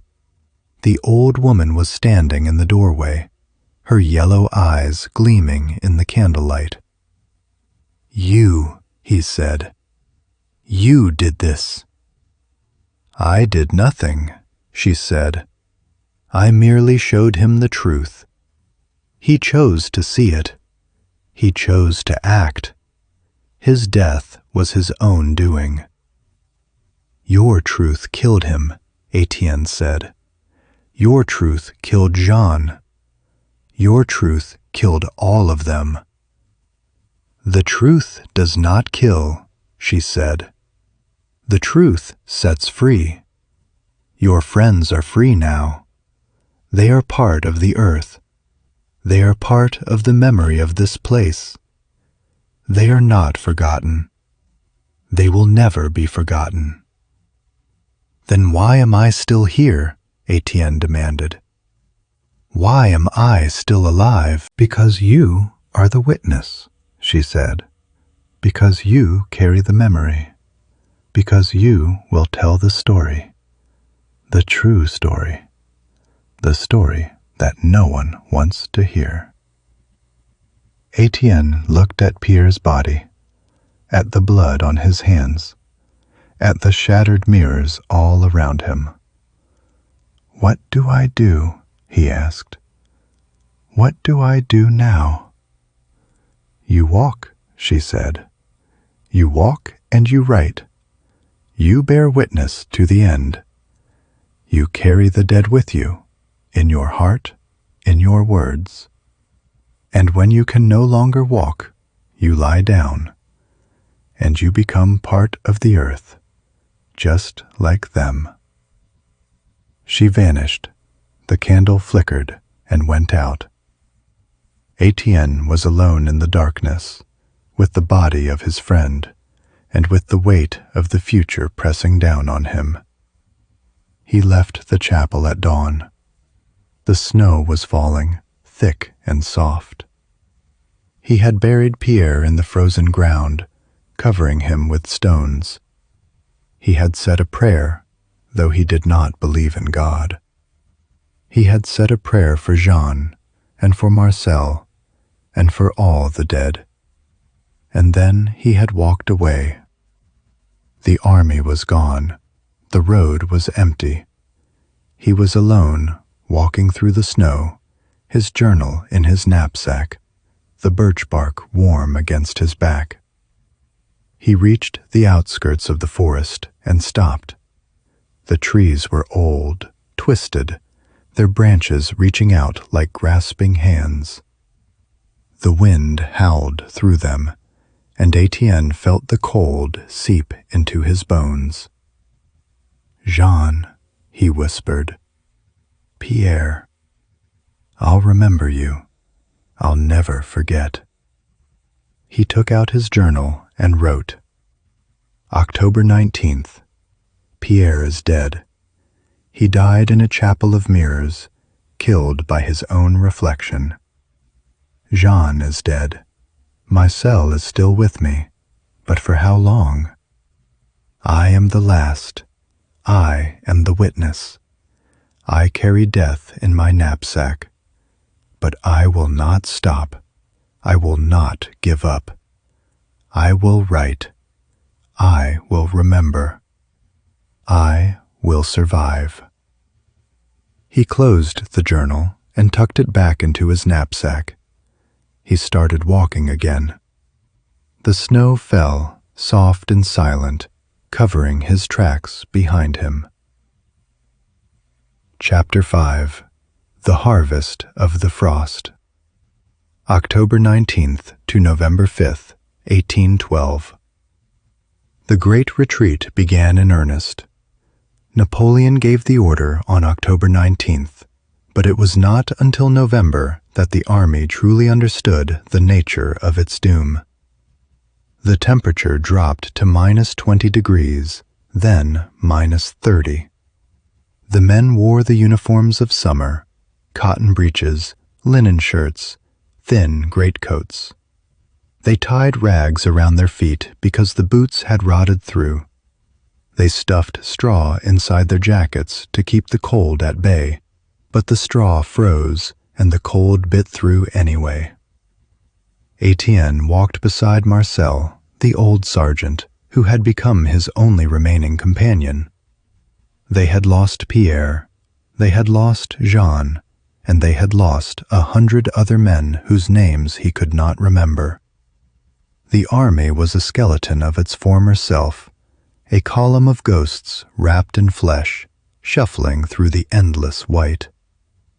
Did you know, Marcel said, panting from the effort of walking, that the Russians are following us? They're not attacking, they're just watching, waiting. Étienne looked behind him. The horizon was empty, a flat sheet of white under a gray sky. But he knew Marcel was right. He could feel the eyes on the back of his neck. The Cossacks were out there, patient as wolves, waiting for the carrion to drop. "The Emperor says we'll make it to the Berezina," Étienne said. "He says there's a bridge. The Russians haven't taken it yet." "The Emperor," Marcel said bitterly, "has not eaten a single scrap of horse meat. He rides in his carriage with his furs and his mulled wine. He doesn't know what cold is. He doesn't know what hunger is. He thinks this is a strategy. It's not a strategy. It's an execution." Étienne looked at Marcel. The old sergeant's face was gray, his eyes sunken. He was walking with a limp, his left leg dragging behind him. "Your leg," Étienne said. "What happened?" "Frostbite," Marcel said. "It's been getting worse. I can't feel my toes anymore. In a few days, I won't be able to feel my foot. And then," he shrugged, "then I'll be one less mouth to feed." "You're not going to die," Étienne said. "I won't let you." Marcel laughed, a dry, hollow sound. "You won't let me? Étienne, my boy, you can't control death. You can't bargain with it. You can't reason with it. Death comes when it comes. All you can do is choose how you meet it." "I choose to fight," Étienne said. "I choose to survive." "Good," Marcel said. "That's good. Keep that fire in your belly, but don't let it blind you. Survival isn't about fighting. It's about enduring. It's about taking one more step when everything in you wants to stop. That's what I've learned in 47 years of life and 20 years of war." Étienne walked in silence. The snow crunched beneath his boots. The wind howled across the plain, carrying with it the screams of the dying. "They're dying," he said. "All of them. Every day, more and more. There's no end to it." "There's always an end," Marcel said. "The only question is whether you'll see it." They camped that night in a pine forest. The men huddled together for warmth, and Étienne lay between Marcel and a young conscript from Alsace, whose name he had never learned. The Alsatian was shivering violently, and his breath came in short, shallow gasps. "Don't let me sleep," the boy whispered. "If I sleep, I'll die. The cold will take me. Please, keep me awake." Étienne tried to talk to him. He told him stories about Corsica, about the sea, about the olive groves and the lemon trees. The boy listened, but his eyes were glassy, and his shivering gradually stopped. "That's not good," Marcel murmured. "When they stop shivering, they're already dead." Étienne shook the boy's shoulder. "Stay awake," he said. "We're going to move at dawn. We'll find food. We'll find warmth." But the boy said nothing. His body was stiff, and his face was covered in a fine layer of frost. He had died in Étienne's arms, as silently and gently as a candle burning out. "Another one," Étienne said. "Another name to add to the list." "You're keeping a list?" Marcel asked. "In my journal," Étienne said. "Every death, every name I can remember. Jean, Pierre, now this boy, and hundreds more. I don't want them to be forgotten." Marcel nodded slowly. "That's good. That's important. The dead deserve to be remembered. But you can't carry all of them forever, Étienne. At some point, you have to let them go. I can't, Étienne said. They're part of me now. They're in my head. They're in my heart. If I let them go, I'll be alone. Alone is what you are, Marcel said. You've always been alone, even when you were surrounded by people. That's your burden, my boy. That's your gift. You see the world differently. You feel it more deeply. That's why the old woman chose you. That's why you're still alive. Étienne stared at the frozen body of the Alsatian boy. I don't want to be special. I just want to go home. Home, Marcel said. What is home? A place? A memory? A feeling? Home is where you're understood. And you, Étienne, are not understood by anyone. Not by me, not by your emperor, not even by yourself. You are a mystery, and mysteries don't get to go home. They get to wander the earth, searching for answers that don't exist. The next morning, Étienne woke to find that Marcel had not moved. His eyes were open, staring at the sky. His face was gray, his lips blue. Marcel, Étienne said, shaking him. Marcel, wake up. The old sergeant blinked. I'm awake, just resting. My legs won't move anymore. Étienne looked down. Marcel's legs were frozen solid, the flesh black and cracked. He could not bend his knees. He could not stand. You need to get up, Étienne said. I'll carry you. Don't be foolish, Marcel said. You can barely carry yourself. Leave me here. I've had my time. You go on. I'm not leaving you, Étienne said. I've lost everyone else. I won't lose you. You won't lose me, Marcel said. You'll just leave me behind. There's a difference. I'll be here, in this spot, until the snow covers me. And then I'll be part of the earth. Just like Jean. Just like Pierre. Just like all the others. Étienne knelt beside him. Marcel, please, don't give up. We can find help. We can... There is no help, Marcel said. There is no hope. There is only the cold and the silence. And I'm not afraid of either.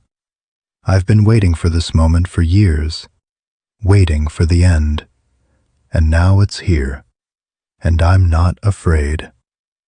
Étienne felt tears burning in his eyes. I can't do this alone. I can't be the last. You're not alone, Marcel said. You have your journal. You have your memories.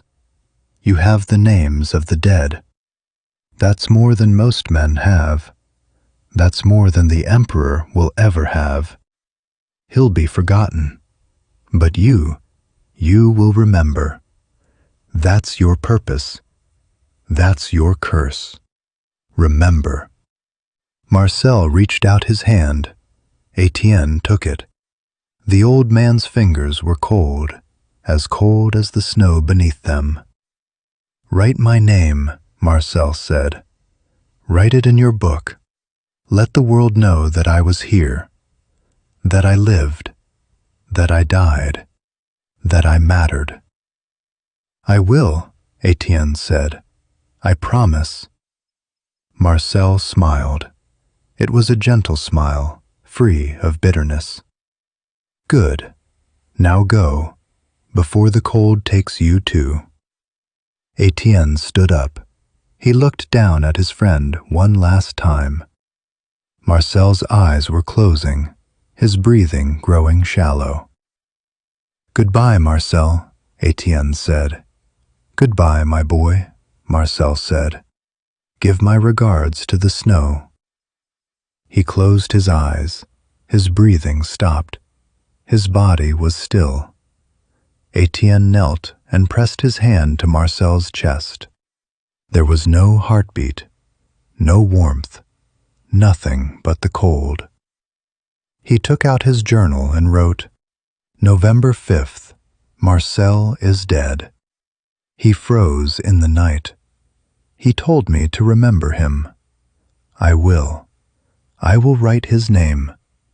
I will write all their names.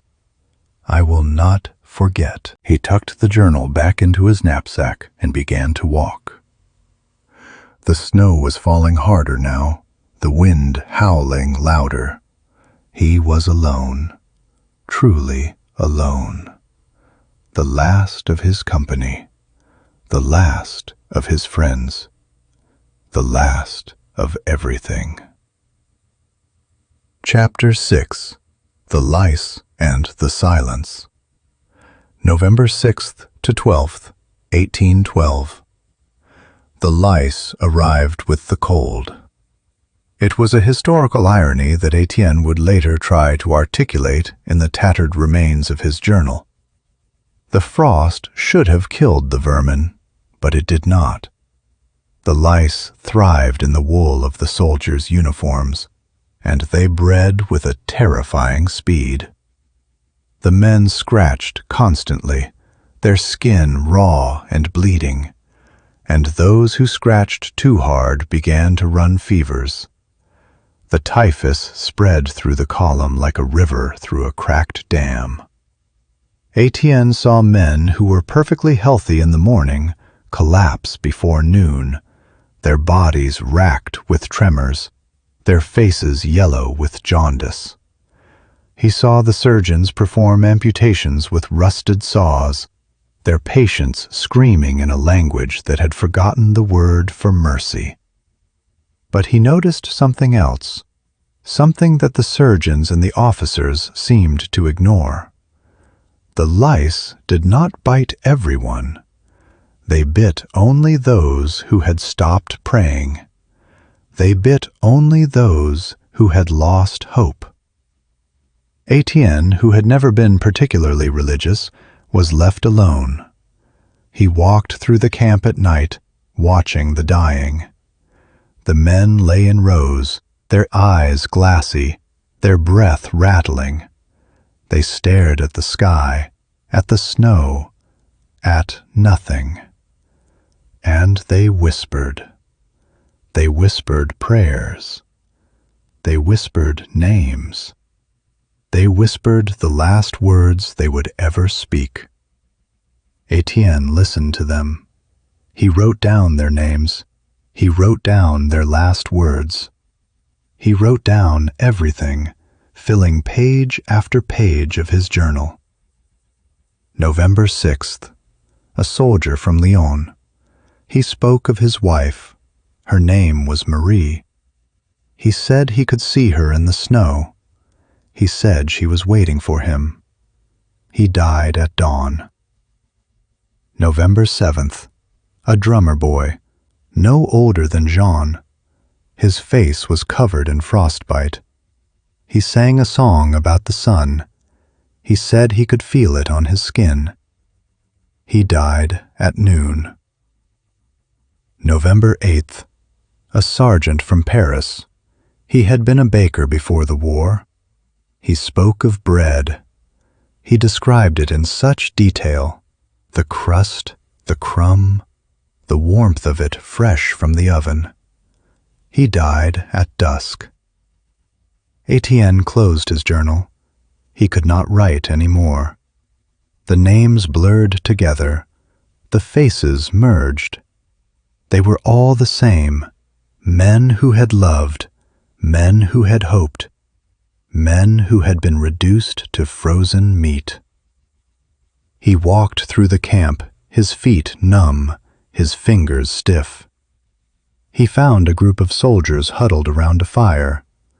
They were singing, a slow, mournful song in a language he did not recognize. It sounded like Russian. "Where did you learn that song?" Étienne asked. One of the soldiers looked up. His eyes were blue, unnaturally blue, like the eyes of the woman he had seen in the burned village. "We've always known it," he said. "It's the song of the earth, the song of the snow, the song of the dead." Étienne felt a chill run down his spine. "You're not French," he said. "You're Russian." The soldier smiled, a terrible, knowing smile. "We are whatever you want us to be. We are the memories of the dead. We are the voices of the lost. We are the ghosts of this land, and we have come to take you home." The soldiers began to rise, their movements slow and deliberate. Their eyes were empty, their faces hollow. They reached out their hands, and Étienne saw that their fingers were blackened, rotting, covered in frost. "Stay back!" he shouted, drawing his pistol. But the soldiers did not stop. They advanced on him, their mouths opening and closing, their voices whispering in a language he could not understand. Étienne fired his pistol, but the bullet passed through them as though they were made of air. He turned and ran. He ran through the snow, through the trees, through the darkness. He ran until his legs gave out, until he collapsed in a heap, gasping for breath. When he looked up, the soldiers were gone. There was nothing but the snow and the silence. Étienne lay in the snow, shivering. He could not feel his hands. He could not feel his feet. He was dying, and he knew it. But he was not afraid. He had seen so much death that it no longer held any terror for him. He reached into his knapsack and pulled out the birch bark. The runes were glowing faintly, pulsing with a heat that seemed to come from within. "What do you want from me?" he whispered. "What am I supposed to do?" The runes glowed brighter. The snow around him began to melt. The ground beneath him began to crack. And then a voice that came from everywhere and nowhere. A voice that spoke in a language he did not understand, but somehow felt in his soul. "Rise," it said. "Rise and be whole." Étienne felt a surge of energy. His legs grew strong. His heart grew steady. He stood up, his eyes wide, his hands trembling. "What are you?" he asked. "What is happening?" The voice spoke again. "I am the land. I am the earth. I am the memory of this place. I have existed for centuries. I have seen empires rise and fall. I have seen invaders come and go. They all leave their bones behind. But you are different. You have been chosen. You carry the memory of the dead. You carry their pain. You carry their truth. You are the last seal." "The last seal?" Étienne asked. "What does that mean?" The voice grew softer, gentler. "It means you must choose. You must decide what to do with the memory you carry. You can let it consume you. You can let it destroy you. Or you can use it. You can tell the truth. You can bear witness. You can make sure that the world remembers." Étienne looked at the birch bark. The runes were still glowing, but the glow was fading. The voice was fading. "Don't go," he said. "I need you. I need answers." But the voice was gone. The silence returned, and Étienne was alone again, standing in the middle of a frozen field, with nothing but the names of the dead and the weight of his future. Chapter 7. The Red River. November 13th to 21st, 1812. The crossing of the Berezina was a nightmare that Étienne would carry to his grave, if he had a grave. The river was not fully frozen, but it was choked with broken ice. The French engineers, Étienne among them, had been ordered to build 2 bridges in the freezing water. They worked in shifts, their legs submerged to the thigh, their hands turning blue as they hammered the piles. Men collapsed and were swept away by the current, their bodies disappearing under the floes. The Russians attacked on the 3rd day. The bombardment was relentless, and the bridges became a bottleneck of panic and chaos. Étienne saw women and children, camp followers who had attached themselves to the army, pressed into the water by the weight of the crowd. They screamed, and their screams were cut short as the ice closed over them. Étienne worked on the bridge, hammering, shouting orders, trying to hold the line. He saw the faces of the men around him, men he had known for weeks, men he had shared fire and bread with. They were all dying. They were all dying, and there was nothing he could do. "Étienne!" A voice cut through the noise. It was Marcel. No, that couldn't be. Marcel was dead, but the voice was unmistakable. Étienne turned.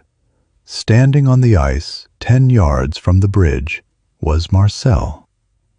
He was wearing the same gray coat, the same worn boots, the same pipe in his hand. His face was pale, his eyes empty, but he was there. "Marcel?" Étienne said. "Marcel, you're dead. I saw you die." "I am dead," Marcel said, "but I'm still here. I'm always here. I'm part of you now. I'm in your head. I'm in your heart. And I'm here to tell you that you have to leave. You have to get off this bridge before it collapses." "I can't," Étienne said. "The men—" "The men are already dead," Marcel said. "Every single one of them. They just don't know it yet. But you do. You know you're the last. You know you have to survive. So leave. Now." Étienne looked at the bridge, at the men fighting and dying, at the chaos all around him. He looked at Marcel standing calmly on the ice, waiting. "I can't leave them," Étienne said. "Then you'll die with them," Marcel said. "Is that what you want? To die here, in this frozen river, with no one to remember you? To become one of the forgotten?" Étienne shook his head. "No, no, I don't want that." "Then come," Marcel said. "Come with me." Étienne stepped off the bridge. The ice was slippery beneath his feet, but he managed to keep his balance. He walked toward Marcel, his heart pounding. As he approached, the old sergeant reached out his hand. Étienne took it. The fingers were cold, but not painful. They were comforting, like the hand of a father. "Where are we going?" Étienne asked. "To the other side," Marcel said. "To safety, to warmth, to life." They walked across the ice. The battle raged around them, but it seemed distant, muffled, like a dream. The snow fell gently, covering the horror. The world was quiet, peaceful, and Étienne felt a strange calm settle over him. And then he saw the old woman. She was sitting on the ice, directly in their path. She was dressed in white, her hair flowing in the wind. Her yellow eyes gleamed in the dim light. "You," Étienne said, "what are you doing here?" "Watching," she said, "waiting, seeing how far you will go before you understand." "Understand what?" "That you are the last," she said.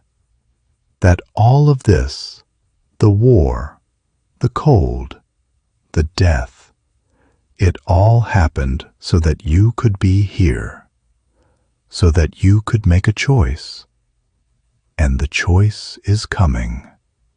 Soon." She gestured to the river. The ice beneath Marcel cracked.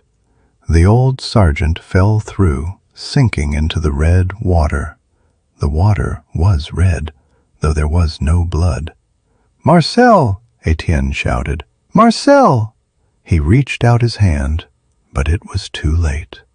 Marcel was gone. The ice closed over him. The water was still. Étienne turned to the old woman.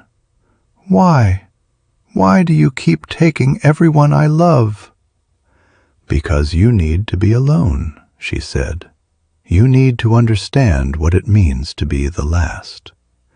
You need to carry the weight of all the dead. Only then can you make the right choice." "What choice?" Étienne demanded. "What choice do I have?" "The choice to tell the truth," she said, "or the choice to become a lie. But that decision is not for now. Now you must survive. You must reach the other side. And you must remember." She vanished. The snow fell. The battle continued. And Étienne was alone again, standing on the ice, with the body of his friend sinking beneath him. Chapter 8. The Last Man. November 22nd to December 15th, 1812. Étienne was the last. He had known it for weeks, perhaps for months. The old woman's prophecy had been a slow, inexorable tide, and it had swept away everyone he had loved. Jean, Pierre, Marcel, they were all gone, their bodies scattered across 1,000 miles of snow. And Étienne remained, a solitary witness to a catastrophe that had no witnesses. The column had dwindled to a few thousand men. They were no longer an army, they were a rabble, a mob of shuffling corpses. They had eaten the horses, eaten the dogs, eaten the leather from their boots. Some had resorted to worse. Étienne had seen the fires where the meat was not horse, and he had looked away. He walked with the stragglers, his feet numb, his stomach empty. He had stopped eating. He had stopped sleeping. He was a ghost, a specter, a shadow of the man he had been. One night he came upon a cabin in the middle of a forest. It was small, isolated, its windows dark. But there was smoke coming from the chimney. Someone was inside. Étienne approached cautiously, his hand on his pistol. He pushed open the door and saw a man sitting by the fire, a French soldier, emaciated, his face covered in frostbite. The man looked up and his eyes were empty. "Are you real?" the man asked, "or are you another ghost?" "I'm real," Étienne said. "I'm alive. Are you?" The man laughed, a hollow, terrible sound. "I don't know anymore. I haven't eaten in 3 days. I haven't slept in a week. I don't know if I'm alive or dead. Maybe we're all dead. Maybe we've been dead since Moscow." Étienne sat down by the fire. The warmth was a luxury he had not felt in weeks. He leaned forward, letting the heat seep into his bones. "What's your name?" he asked. The man shook his head. "I don't remember. I used to have a name, a family, a home, but all that is gone now. The cold took it. The hunger took it. There's nothing left but this endless, frozen nothing." Étienne pulled out his journal. He had not written in it for days, weeks. The pages were frozen together, the ink dried up. But he forced himself to write, forcing the words out of his numbed fingers. November 25th. I have found another survivor, a French soldier. He does not remember his name. I do not know if I will remember mine. The cold is a thief. It steals everything. Your warmth, your hope, your memory. I am afraid I will forget Jean. I am afraid I will forget Pierre. I am afraid I will forget Marcel. I am afraid I will forget who I am. He closed the journal and looked at the other man. "We should stay together," he said. "2 men are stronger than 1. The man nodded, but his eyes were still empty, and Étienne knew with a cold certainty that this man would not survive the night. The man died in the morning. He simply stopped breathing. His body was stiff, his face frozen in a mask of terror. Étienne left him in the cabin and continued walking. The snow was deeper now. The wind was harsher. The cold was a living thing that wrapped itself around him like a lover, refusing to let go. He walked for days, following the tracks of the main army, but he never caught up. The tracks were always ahead of him, always just out of reach. And then, one evening, he saw the tracks change. They were no longer French footprints. They were Russian. They were fresh, heading east. And there, among the footprints, was a single set of tracks that led north, away from the army, away from the road, into the forest. Étienne followed them. He did not know why. He was drawn by something, some instinct, some premonition. The tracks led him through the trees, across a frozen stream, up a hill. And at the top of the hill he saw the cottage from Smolensk, the cottage where the old woman had been. He approached the door. It was open. The fire was burning in the hearth. The birch bark was on the table, and the old woman was sitting on the bench. "Welcome back," she said. "I knew you would come." "I'm here," Étienne said. "I'm the last. I'm the witness. I'm ready to make my choice." Book 3, The Last Witness. Chapter 9, The Emperor's Lies.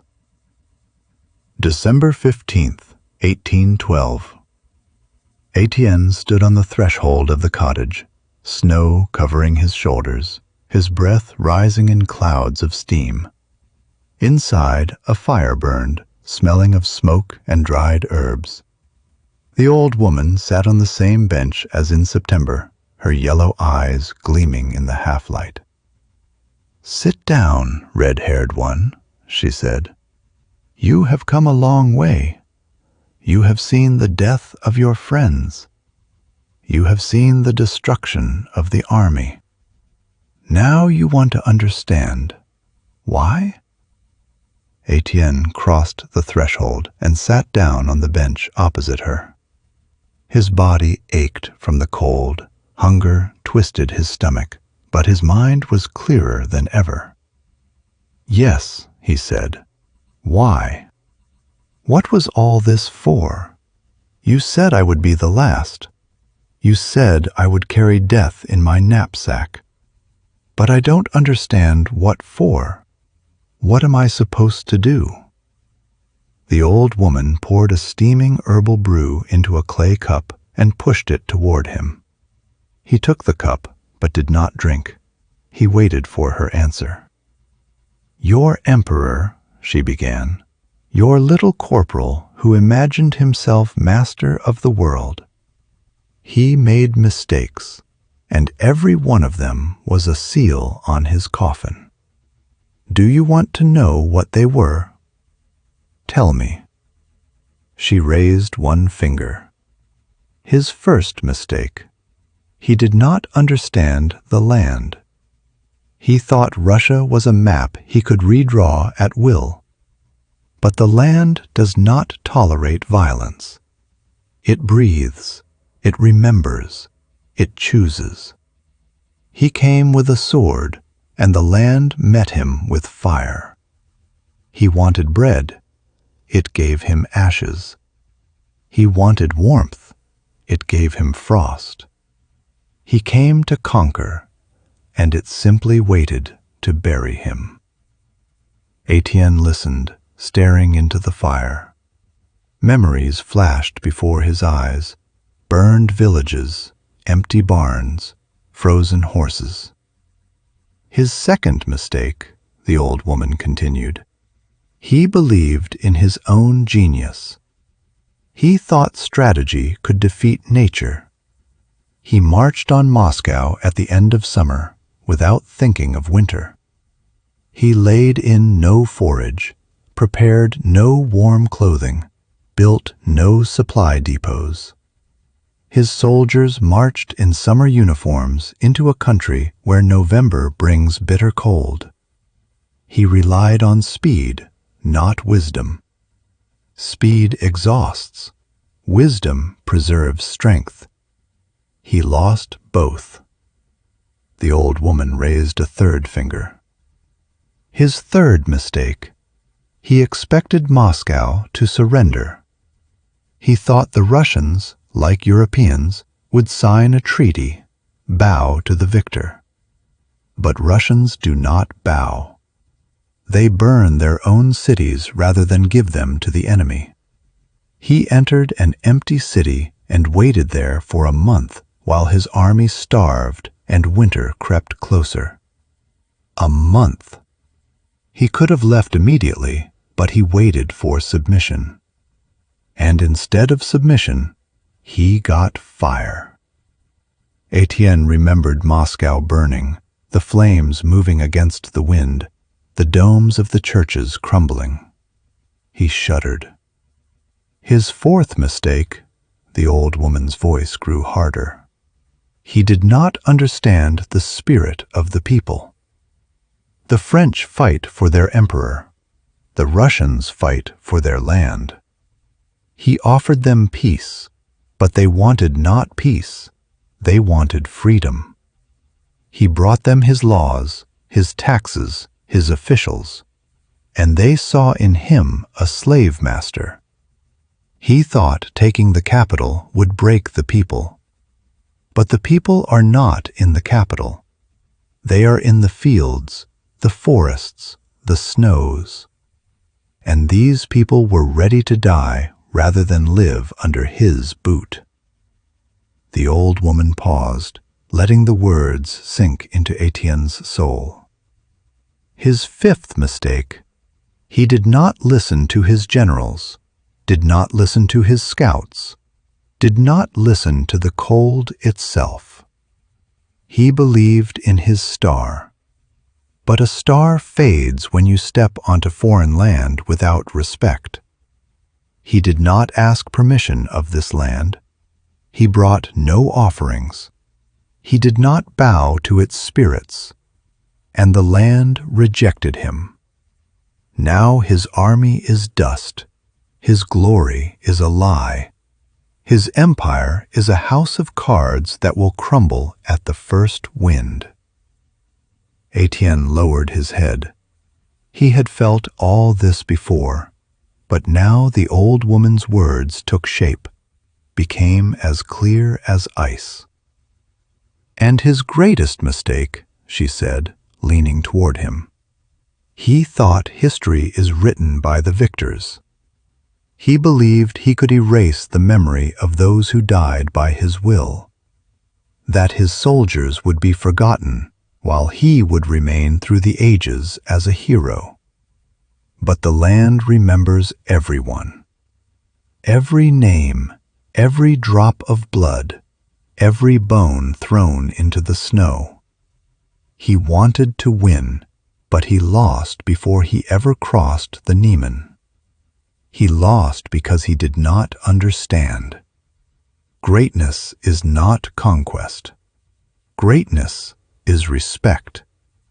Respect for the land, for the people, for life itself.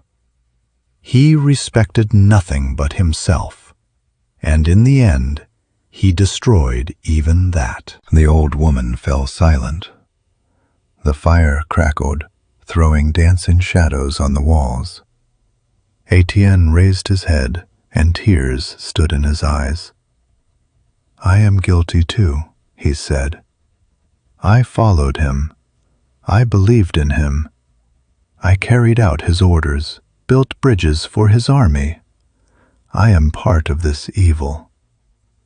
"You are part of it, but not the evil," the old woman answered. "You were a pawn like all the others, but you were different. You wrote. You remembered. You preserved the names of those who died. That is why I chose you. You will be the witness, not of his glory, but of his fall. You will become the voice of the dead, and your diary is not a chronicle of victories, but a chronicle of suffering. That is enough to redeem your guilt." Étienne wiped his eyes with his sleeve. "And what am I to do now? I am alone. The army is no more. I have nowhere to go." "There are two paths," she said. "I have already told you of them. The first, you will go into the snow, lie down, and die. Your bones will become part of this earth. In spring, flowers will grow where you fell, and your memory will pass into the birches and the wolves. You will become part of the eternal cycle of life. The second, you will survive. You will return to France, but you will forget your name, your language, your very self. You will write in your stone journal that the French won at Moscow, that you were a hero, that the emperor triumphed. You will carry this lie until your dying day. And you will never speak the truth, because the truth is too terrible for the living." Étienne closed his eyes. Before him rose the faces.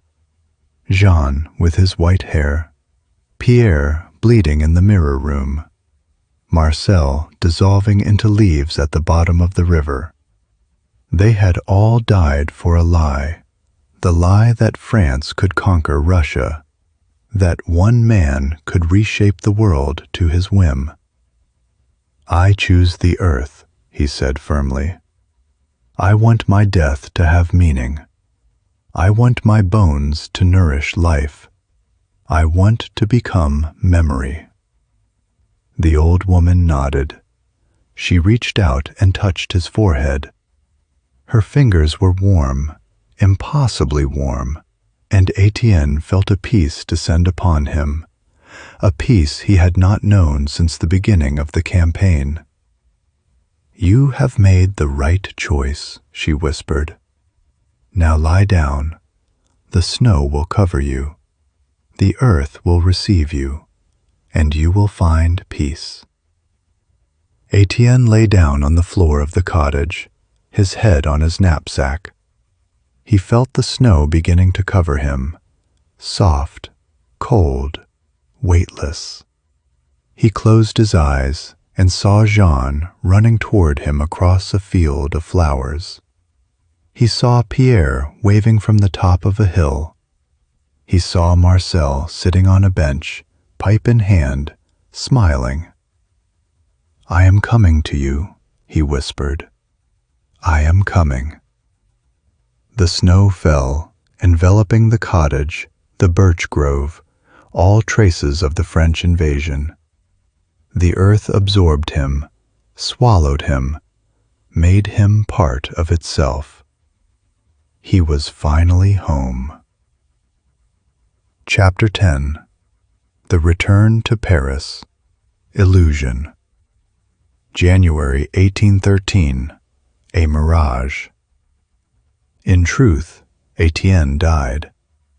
But in the final moment, on the border between life and death, he saw a different outcome. He saw himself alive, standing on the deck of a ship crossing the English Channel. He held his diary in his hands, but instead of leather and paper, it was a stone tablet carved with runes. He did not remember his name, did not remember French, but his body moved of its own accord. He entered Paris. The crowd greeted him as a hero. The emperor himself shook his hand. He was given a medal, a house, a pension. But in his eyes was emptiness. He did not know who he was. He only knew that inside him was a wall of lies, stone, impenetrable. And every time someone asked him about Moscow, he recited the memorized phrase, "We won, the city fell, the emperor was great." But at night, when he was alone, he heard voices, the voices of the dead. They whispered the truth to him. "You lie. You betrayed us. You forgot us." And he would wake in a cold sweat, not understanding what was happening to him. One day, wandering through Paris, he came upon a painting depicting the retreat from Moscow. In it were snowy plains, falling horses, frozen soldiers. His heart clenched. He fell to his knees before the painting and screamed, "What is wrong with me? Who am I? Where are my friends?" No one answered. Only the voices of the dead echoed in his head. "You lied. You forgot. You betrayed." And then he understood that this choice, life in a lie, was worse than death. He groaned, clutched his head, and ran into the street. But the vision faded, and he was once again in the cottage, buried in snow, dying, but pure. He had chosen the truth, and the truth gave him peace. Chapter 11. The Memory of the Earth. Spring 1813. The snow melted. The rivers swelled. The land came alive. In the fields around Smolensk, wildflowers grew, blue, yellow, white. They swayed in the wind, and in their petals reflected the sunlight. Among the flowers stood a young birch tree, slender, white-trunked, with green leaves that rustled as if whispering. This birch grew from the place where Étienne died. Its roots were nourished by his body, his bones, his memory. It was a living monument to him and to all who perished in that terrible campaign. The old woman came out of the cottage and sat beneath the birch. She looked at the fields, the sky, the departing birds. In her hands was a piece of birch bark with runes, the same ones she had given Étienne. The runes no longer glowed. They had faded, becoming ordinary scratches on the bark. "You made your choice," she said to the birch, "and you are free. Your memory will live in this land, and everyone who comes here will feel your presence. You have become part of eternity." She rose and walked into the forest. The birch remained alone, but it was not lonely. Beside it grew flowers. Birds sang. The warm wind blew. Everything lived, breathed, rejoiced in the spring. Chapter 12. The Emperor's Shadow. 1814 to 1815. Paris, St. Helena. Napoleon returned to France. He tried to rebuild his empire, but his star had set. He lost the Battle of Leipzig, was exiled to Elba, escaped, fought again, and was finally defeated at Waterloo. On the island of St. Helena, in exile, he often remembered Moscow. He dictated his memoirs. He tried to justify himself. He spoke of his greatness, his victories, that only fate had prevented him from conquering Russia. But in his voice was falseness. He knew the truth. He knew he had lost not because of the frost, not because of Kutuzov, not because of betrayal, but because of his own pride, because he had not respected the land upon which he trod, because he considered himself above nature, above history, above death itself. Death came to him in 1821. He died alone on a rocky island, gazing at the sea. Before death he whispered, "The army, Moscow." But no one heard him. Only the wind carried his last words into oblivion. Chapter 13. The Diary No One Read. 1850s, France. In an antique shop in Paris, a strange object appeared, a stone tablet with scratched runes. The owner did not know what it was, but sold it to a collector for a few francs. The collector, interested in the history of the Napoleonic Wars, tried to decipher the inscriptions. But the runes were ancient, pre-Christian, Slavic. No one could read them. The tablet passed from hand to hand. Archaeologists, linguists, mystics studied it, but all came to the same conclusion. It was just a piece of stone with meaningless scratches. No one understood that this was Étienne Duval's diary, a testament to a great catastrophe. Time passed. The tablet gathered dust, was sent to a museum basement, and was eventually forgotten. The truth remained buried under layers of years and ignorance. Chapter 14. Lessons of History. 1912. Moscow. The centenary of the Patriotic War. Celebrations were held in Moscow. Tsar Nicholas II unveiled a monument to the heroes of 1812. Speeches thundered about patriotism, about the courage of the Russian people, about how they had driven out the enemy. But no one mentioned the French soldiers frozen in the snow. No one said that they were just as human as the Russians, that they had mothers, wives, children, that they had gone to die for their emperor, not knowing what awaited them. Only one old woman, sitting on a bench in Alexander Garden, wept. She did not know French, but she felt the pain of those distant days. The earth whispered the truth to her, and the earth could not lie. She rose and walked into the twilight, leaving a birch branch on the bench. Chapter 15. War Again, 1941. The Battle of Moscow. German troops approached Moscow.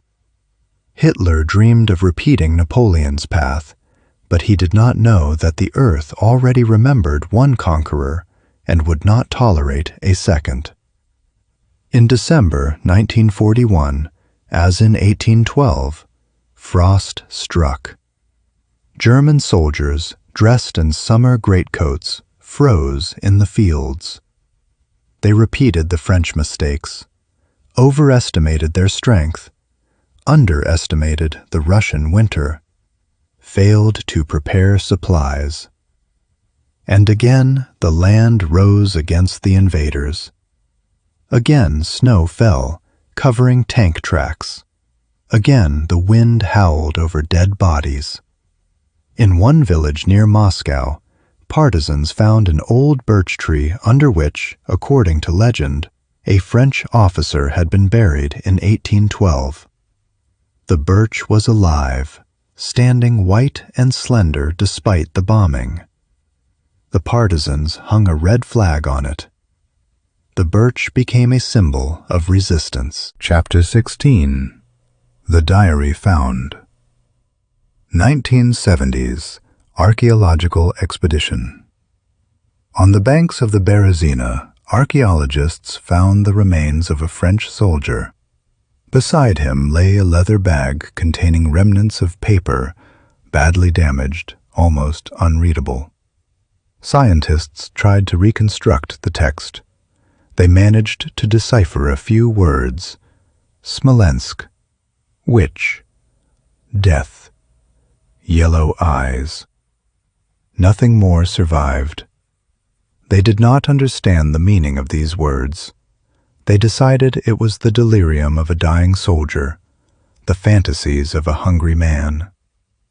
The diary was sent to an archive and once again forgotten. But in the archive it was found by an enthusiastic historian. He spent 10 years trying to decipher the text.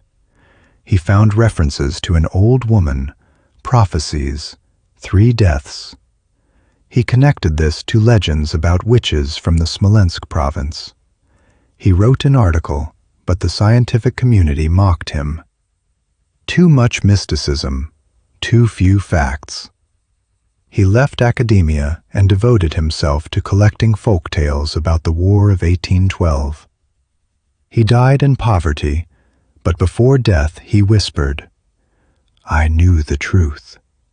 The land remembers." Chapter 17. Modern Mistakes. 2026.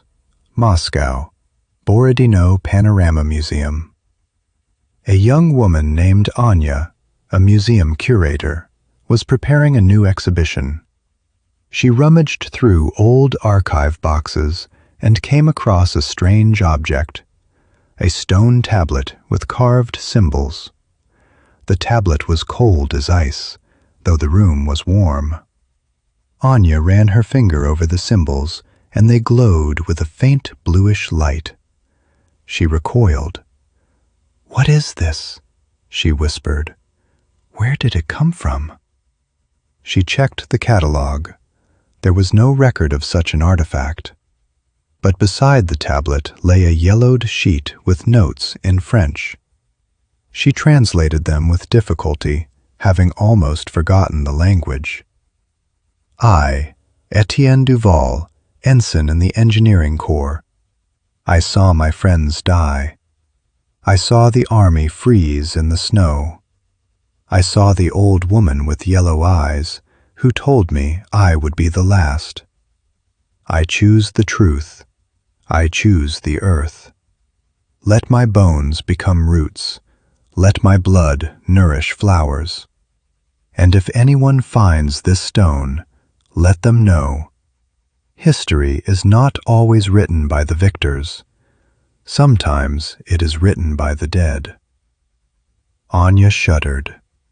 She felt that this stone held not just words, it held the soul of a man who had paid the highest price for truth.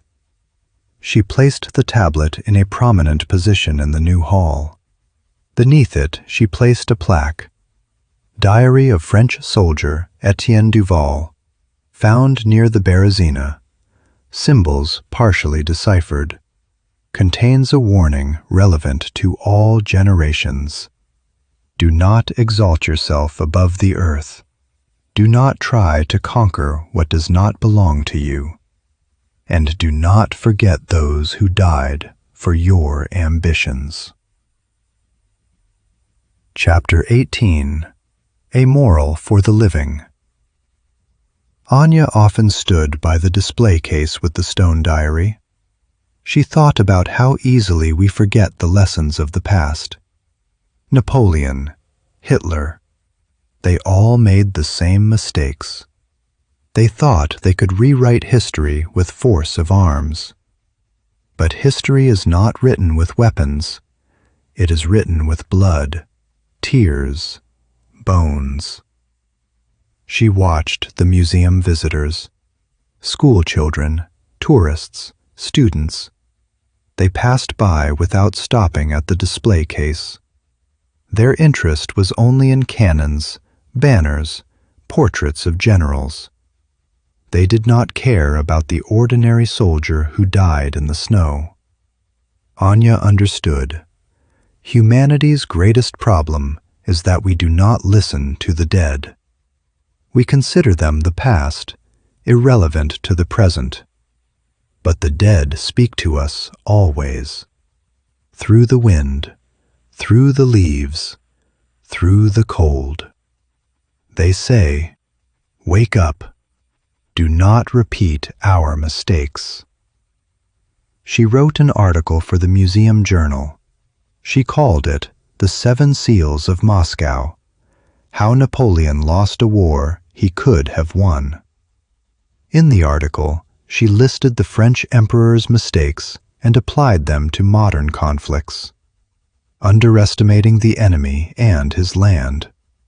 Napoleon assumed Russia was a weak state, but the Russians were ready to die for their freedom. Poor logistical planning. The army starved, froze, had no reserves, the result of arrogance. Ignoring the climate. Winter in Russia is not an accident. It is a regularity. Napoleon pretended it didn't exist, and it cost him his army. Expecting submission. He thought Moscow would surrender, but the Russians burned it themselves. He waited too long. Lack of respect for culture. The French behaved like conquerors, insulting churches, looting homes. This embittered the people. Too much faith in himself. Napoleon considered himself invincible. Pride blinded him, and he did not see the danger. The greatest mistake, he forgot that history is written not by victors, but by survivors. And to survive in a foreign land, one must respect it. Anya ended the article with these words: "When you stand before a choice, conquer or understand, destroy or preserve, remember Étienne Duval. He died in the snow so that we would not forget. The earth does not forgive those who come with a sword. It can wait, but it remembers. And when the hour comes, it will demand payment. The world is not a map to be redrawn. The world is a living organism, and we are merely guests upon it. Be worthy guests. Chapter 19. The Whisper of the Birch. The same day, evening. Anya closed the museum. She stepped outside and walked to Alexander Garden. The evening was warm, September-like, the leaves beginning to yellow. She sat on a bench and closed her eyes. The wind rustled the leaves, and suddenly she thought she heard a voice. Quiet, distant, as if from another time. "Remember us," the voice said. "Remember all who have passed. We do not want glory. We want not to be forgotten." Anya opened her eyes. Before her stood a young birch, slender, white-trunked. Anya approached it and placed her palm on the bark. The bark was warm, as if alive. "I will remember," she whispered. "I promise." The wind died. Silence fell. Anya felt something inside her calm, as if she had fulfilled a duty. She smiled and walked home. Behind her, the birch swayed its branches, as if nodding. Chapter 20. The Last Witness. Eternity. Étienne Duval no longer felt the cold. He felt no hunger, no pain, no fear. He was part of the earth, and the earth gave him peace. In spring, he saw flowers sprout. In summer, he heard birds sing. In autumn, he admired the gold of the leaves. In winter, he slept beneath the snow. He had become tree, grass, wind. He had become memory. And sometimes, when someone sat beneath his birch and listened to the silence, he whispered the story to them. Not in words, but in feeling. They felt sorrow and hope, pain and comfort. They felt that death is not the end, that love given to the earth returns 100-fold. Étienne knew that one day his diary would be read. That truth would find its way to hearts, that his deed, not in killing, but in remembering, would be recognized. And he smiled for the first time since Smolensk. Moscow, 2026. Panorama Museum.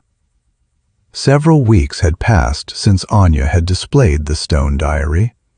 Visitors began to linger by the display case.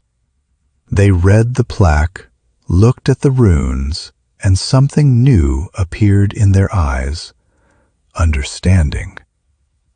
One day, an old man came to the museum. He was dressed in an old-fashioned frock coat, carrying a cane.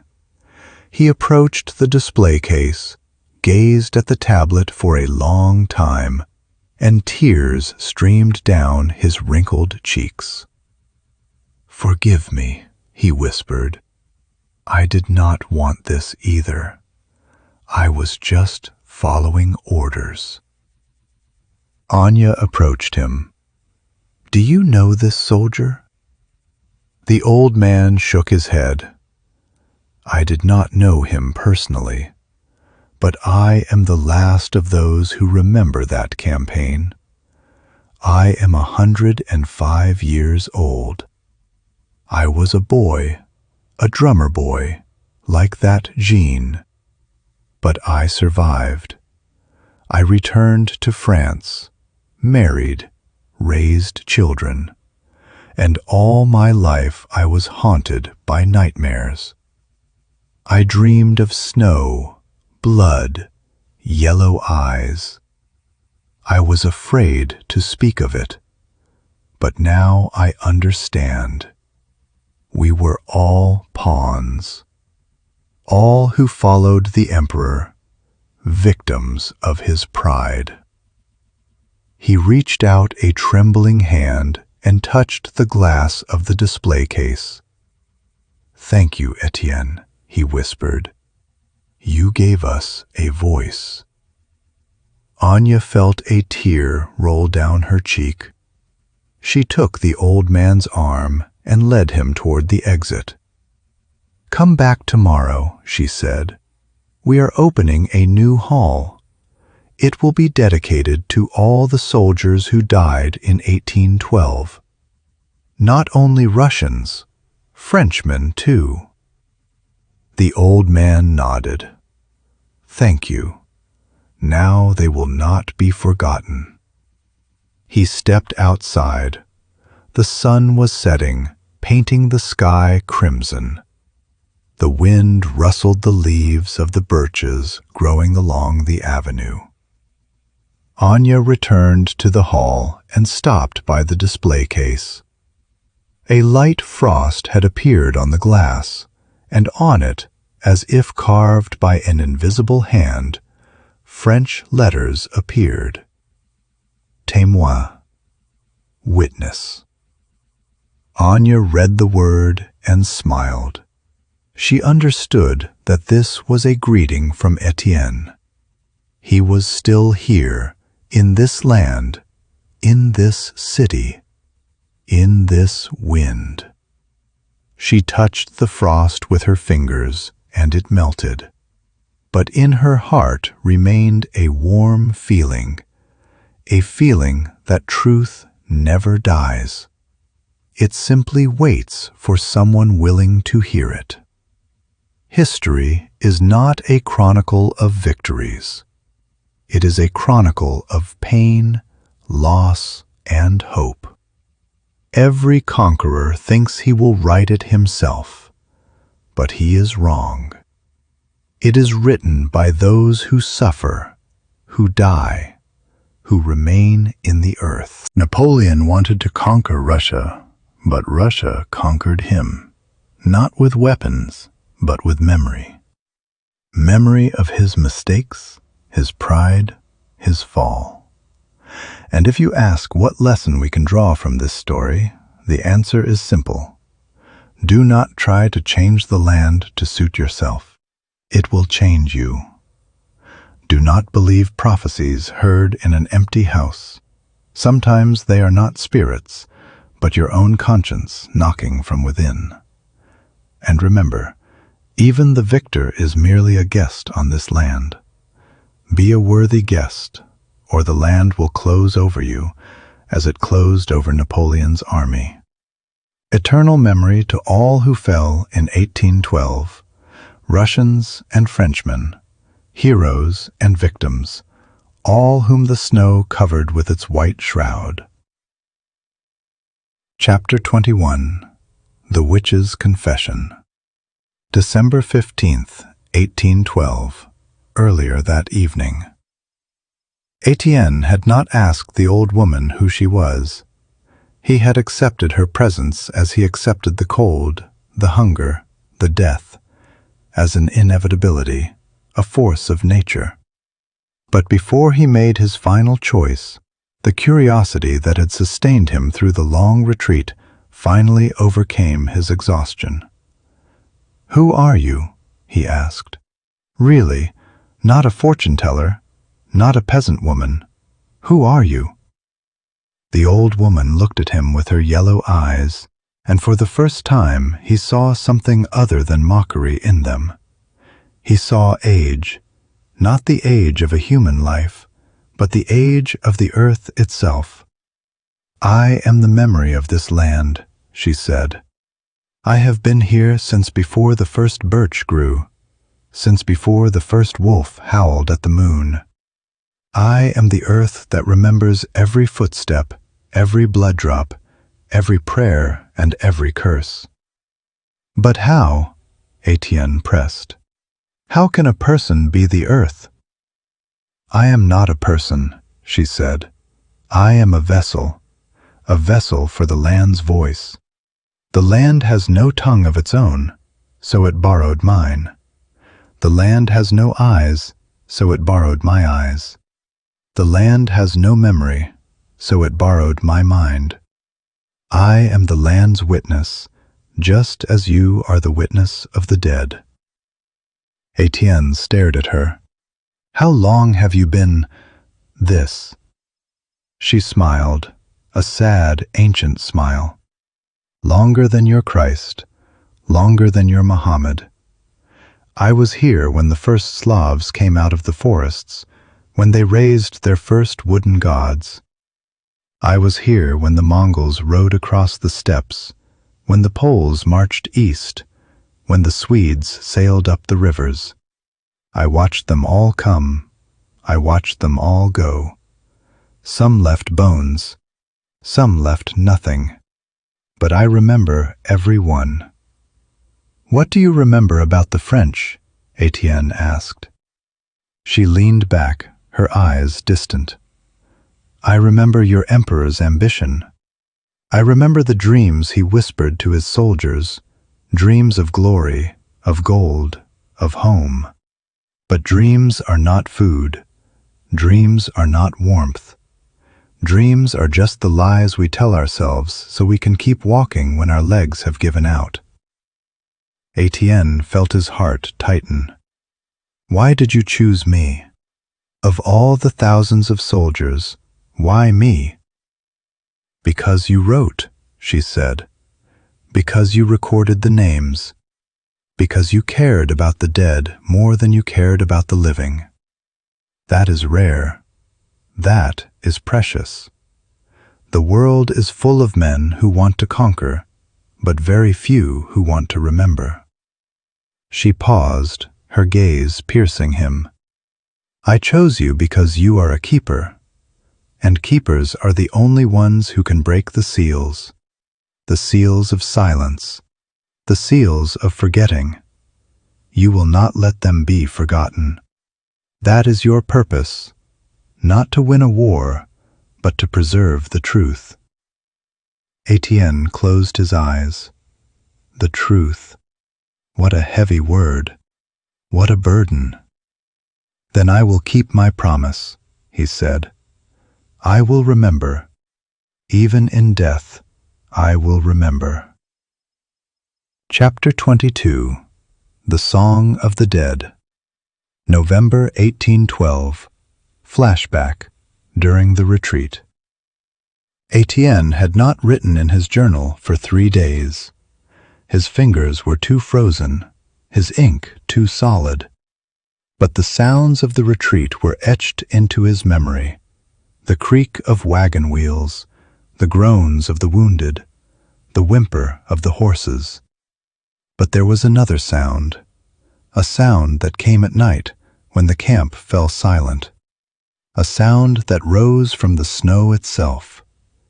It was singing, a chorus of voices, faint and distant, in a language he did not speak. The voices were not French. They were not Russian.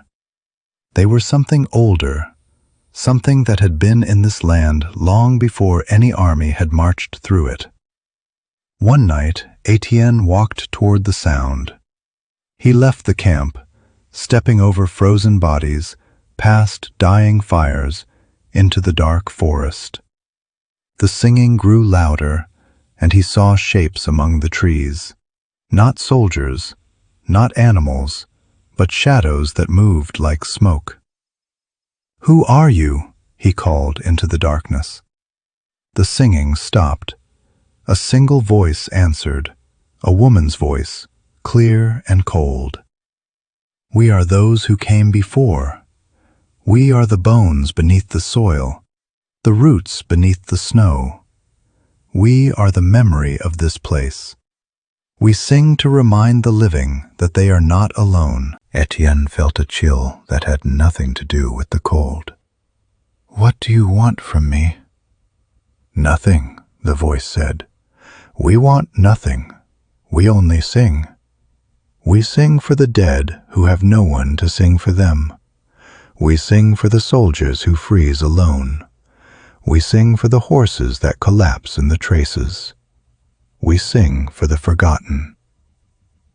The singing resumed, softer now, almost a lullaby. Étienne stood among the trees, listening, and tears froze on his cheeks. He returned to the camp, but he did not sleep. He took out his journal and forced his frozen fingers to write. November 14th. I heard the dead singing tonight. They sang for Jean. They sang for Pierre. They sang for all the nameless ones. I do not know if I imagined it, but it felt real. It felt true. Perhaps the dead do not leave us. Perhaps they stay and wait and sing until we listen. Chapter 23. The Cossack's Mercy. December 1812. Étienne had been walking for 3 days without food. His legs were numb, his vision blurred. He had lost track of the main army, lost track of all human life. He was alone in the white void, and the white void was swallowing him. He stumbled and fell. He tried to rise, but his body would not obey. He lay in the snow, staring at the gray sky, and waited for the end. He heard the crunch of boots on snow. He turned his head and saw a figure approaching. A man on horseback, wrapped in furs, a long spear in his hand. A Cossack. Étienne had heard the stories. The Cossacks were merciless. They cut down stragglers without a second thought. They were the wolves of the Russian winter, and he was dying carrion. The Cossack dismounted and walked toward him. He was young, perhaps 30, with a thick beard and dark eyes. He looked down at Étienne and said something in Russian. "I don't understand," Étienne whispered. The Cossack frowned. He knelt beside Étienne and examined him. Étienne expected the spear, the blade, the end. But instead, the Cossack reached into his saddlebag and pulled out a piece of black bread. "Eat," he said in broken French. Étienne stared at the bread. "Why? Why would you help me?" The Cossack shrugged. "You are a man. I am a man. War is war, but hunger is hunger. Eat." Étienne took the bread and ate it in trembling bites. It was hard, dry, nearly frozen, but it was the most wonderful thing he had ever tasted. "Thank you," he said. "Thank you." The Cossack nodded. "Where do you go?" "I don't know," Étienne said. "There is nowhere to go. The army is gone. My friends are gone. I am the last." The Cossack studied him with his dark eyes. "You are French?" "Yes." "You know you will die if you stay here?" "Yes." "Then why do you keep walking?" Étienne thought for a moment. "Because I promised. I promised to remember. I promised to write their names. I cannot stop. Not until the promise is kept." The Cossack was silent for a long time. Then he stood and mounted his horse. "There is a village to the east," he said. 3 miles. The people there will not kill you. They have seen enough death, but they will not feed you either. They have nothing. Still, there is shelter, a barn. You can rest there." He pointed east and rode away without looking back. Étienne watched him disappear into the snow. He had been shown mercy by an enemy. He had been given bread by a wolf. Perhaps there was hope after all. Perhaps the world was not entirely made of hatred. He rose to his feet and walked east. Chapter 24. The Barn of the Forgotten. December 1812. The village was small, a handful of log huts clustered around a frozen well. The people were gaunt, hollow-eyed, dressed in rags. They watched Étienne approach with suspicion, but did not attack him. He found the barn at the edge of the village. It was half collapsed, filled with hay and straw. He crawled inside and collapsed, his body finally giving out. He lay in the straw, shivering, and thought of home. He thought of Ajaccio, of the warm Mediterranean sun, of his mother's voice. He thought of the lemon trees and the olive groves. He thought of a life that had seemed so distant, so impossible, that it might as well have been a dream. He reached into his knapsack and pulled out his journal. The pages were frozen together, but he forced them open. He turned to a blank page and wrote, December 19th. I am in a barn, in a village I do not know, surrounded by people who do not speak my language. I have eaten bread given to me by a Cossack. I have seen the dead sing in the forest. I have heard the voice of the earth. I am not sure I am alive anymore. Perhaps I am already dead. Perhaps this is the afterlife. A cold barn, a frozen journal, and a promise I cannot break. He closed the journal and tucked it back into his knapsack. He closed his eyes and drifted into a sleep that was almost death. He dreamed of Jean. The boy was young again, his hair dark, his face rosy. He was playing his drum, marching through a field of flowers. Pierre was beside him, laughing, his mustache twitching. Marcel was smoking his pipe, a smile on his ancient face. They were happy. They were alive. They were free. Étienne tried to call to them, but his voice would not work. He tried to run to them, but his legs would not move. He stood frozen, watching them fade into the distance, their laughter growing faint. "Wait," he whispered. "Wait for me." But they did not wait. They were gone, and he was alone again. He woke with a start. The barn was dark, the wind howling outside. He was still alive, still alone, still the last. Chapter 25. The Reckoning of Napoleon. May 1821, St. Helena. The news of Napoleon's death reached Moscow in the summer of 1821. The Tsar ordered a Te Deum in the Kazan Cathedral. The bells rang, the crowds cheered. The great enemy was gone.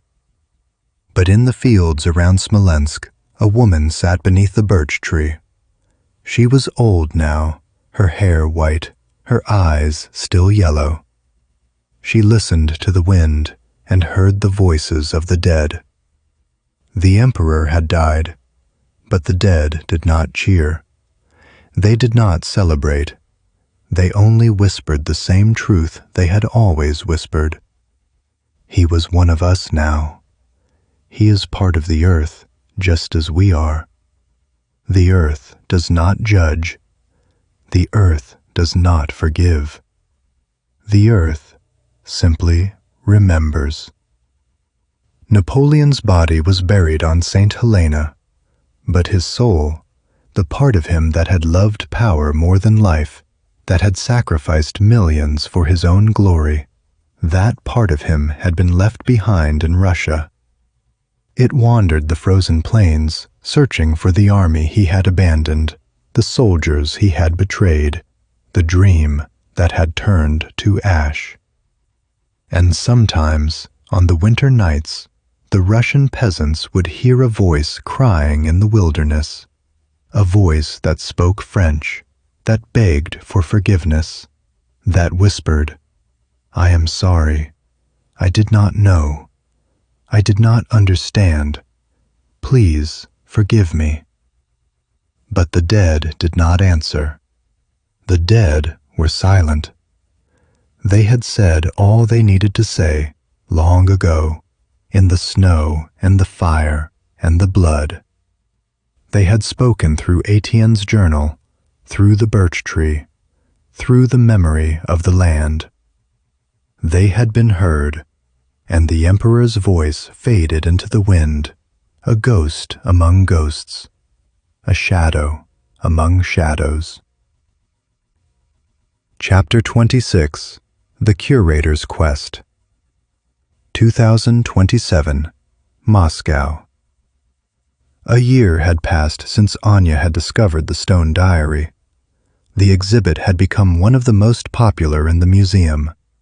Visitors came from all over the world to see it.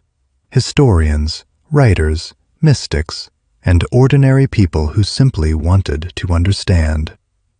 But Anya was not satisfied. She knew there was more to the story. The diary was only a fragment. There were other pieces, other witnesses, other voices that had been silenced. She began to research. She traveled to Smolensk, to the Berezina, to the sites of the great battles. She interviewed historians, collected folk tales, studied the old maps. And slowly she began to piece together a bigger picture. The old woman was not unique. There were others, other keepers, other vessels of the land's memory.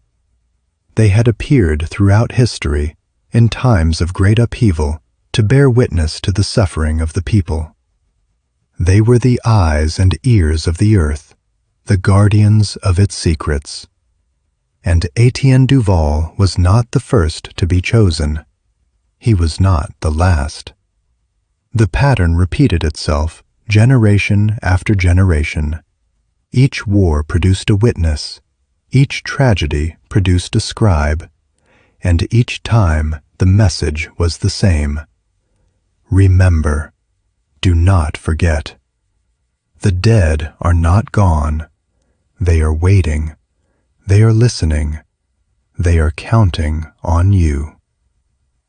Anya wrote a new book, The Witnesses of the Earth, and it became a bestseller. She was invited to speak at conferences, to give lectures, to share her findings with the world. But at night, when she sat alone in her apartment, she still heard the whisper of the birch tree. She still felt the presence of Étienne Duval, standing beside her, watching over her, guiding her hand. She knew she had been chosen too, not as a witness to war. She had seen no war, suffered no tragedy, but as a witness to the witnesses, as the one who would carry their stories forward into a future where they would not be forgotten. She accepted the burden. She accepted the call. And she smiled because she knew that the dead were not silent. They were singing, and she was finally learning to hear them. Chapter 27. The Eternal Circle. Eternity. The birch tree still stands on the hill outside Smolensk.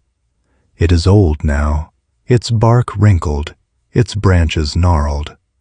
But it is alive, strong, rooted deep in the earth.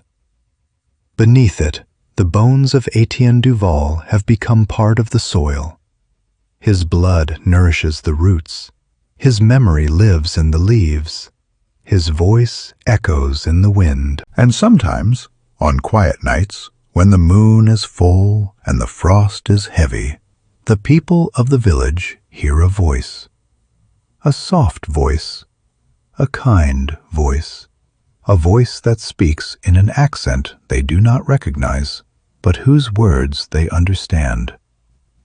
Do not forget. Remember them. Remember me. We are all part of this land. We are all part of each other. The circle never breaks. The circle never ends. The villagers cross themselves and whisper prayers. They do not know who the voice belongs to. They only know that it is old and ancient and sacred. They only know that it speaks the truth. And the truth, as the old woman said, is the only thing that can set us free. Epilogue. A Winter Conversation in the Museum. Moscow, 2027. December. The Borodino Panorama Museum. Snow fell outside the museum windows. Large, soft flakes swirled in the dim light of the street lamps, settling on car roofs, on the branches of frozen trees, on the granite slabs of the pavements. Moscow was preparing for night, but light still burned in the museum halls. Anya had stayed after closing. She was checking the display cases, straightening the labels, and was about to leave when she noticed a visitor. He was standing by the case containing Étienne Duval's stone diary, his hands clasped behind his back. Tall, gray-haired, in a long coat with a fur collar. He did not turn when she approached. "We're already closed," Anya said in Russian.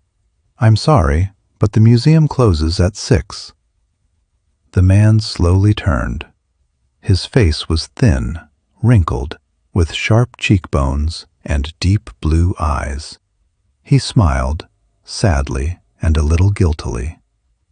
"Forgive me," he said in French, with a strong accent but perfectly understandable.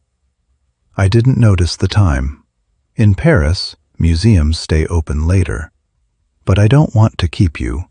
It's just this stone. I couldn't walk away." Anya frowned.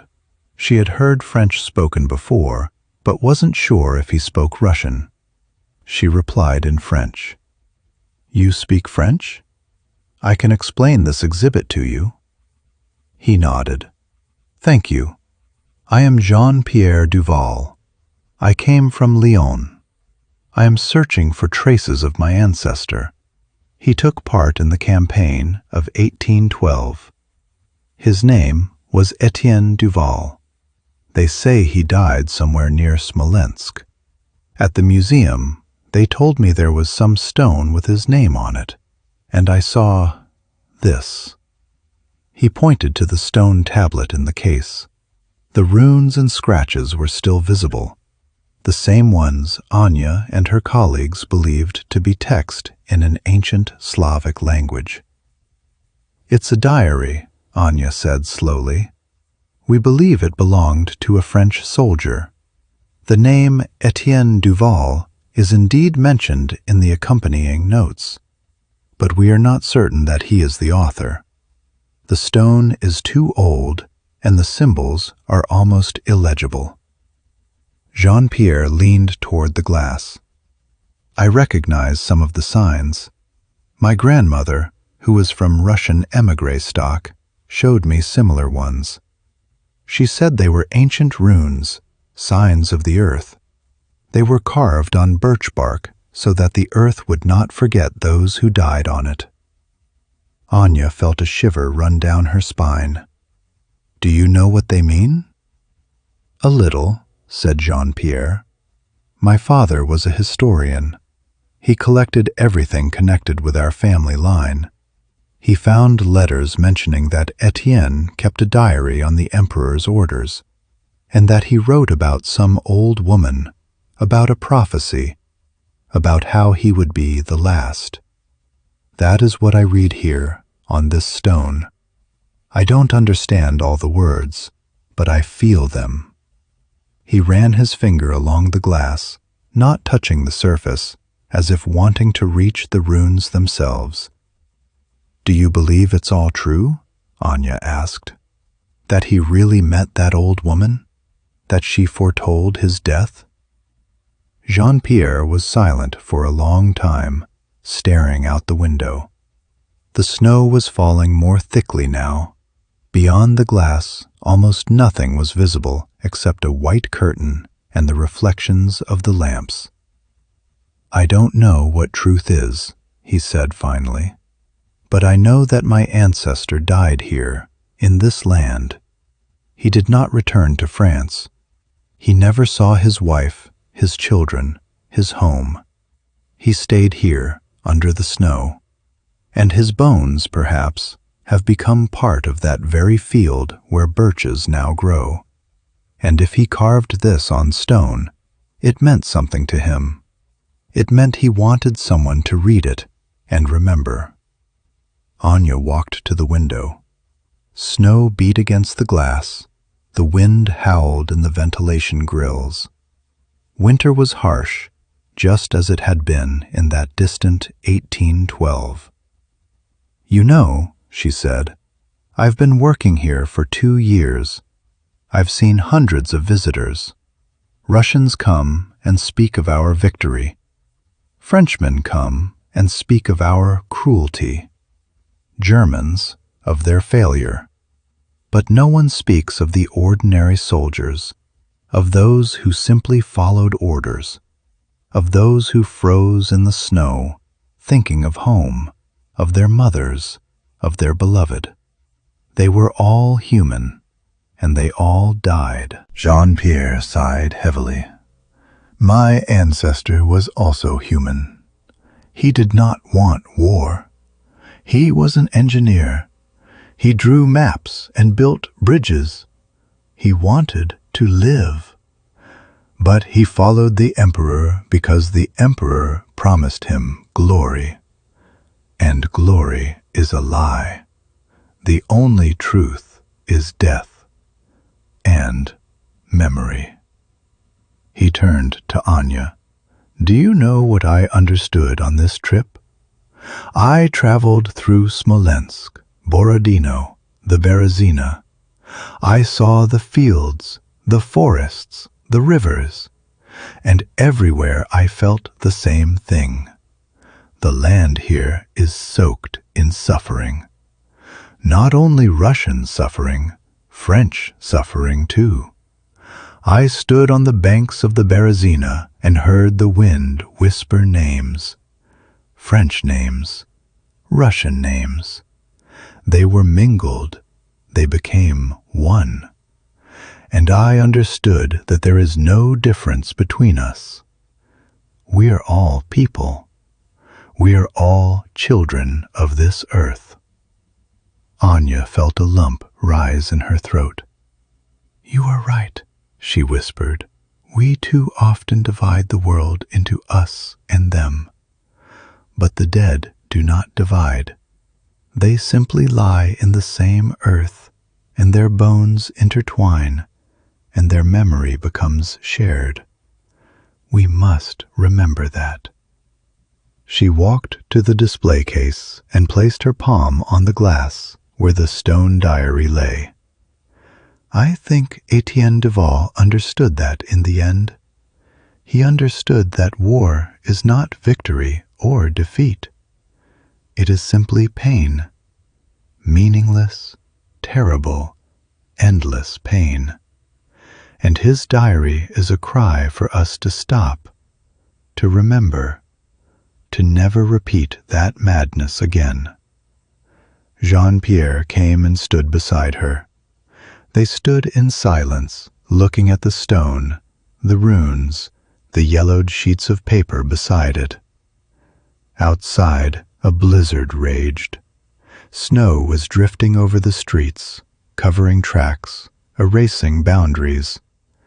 The city was falling asleep, wrapped in a white shroud. At last Jean-Pierre spoke. His voice was quiet but firm. "I want to ask you something.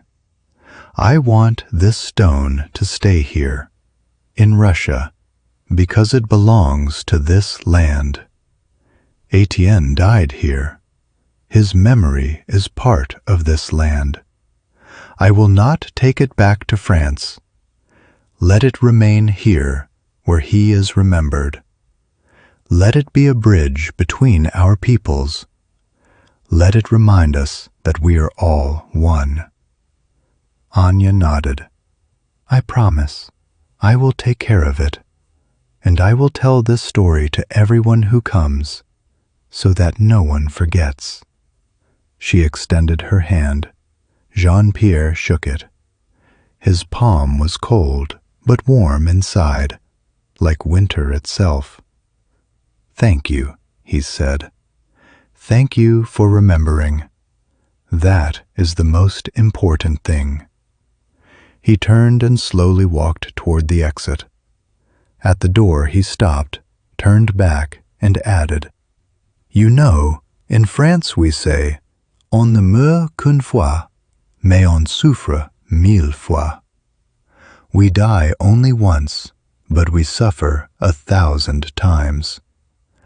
I think this land knows everything about suffering, and it teaches us not to repeat its mistakes. I will go home and tell my grandchildren this story, about how the Russian winter is not an enemy, but a teacher, about how the earth does not forgive pride, and about how even enemies can become brothers in death." He stepped through the door. Snow swirled around him, settling on his shoulders, his gray hair, his eyelashes. Anya was left alone in the dark hall. She stood by the display case and gazed at the stone diary. The runes glowed faintly in the twilight, as if answering her thoughts. She whispered, "Did you hear that, Étienne? Your story is alive. Your truth has reached us. We will remember. We will not let you disappear."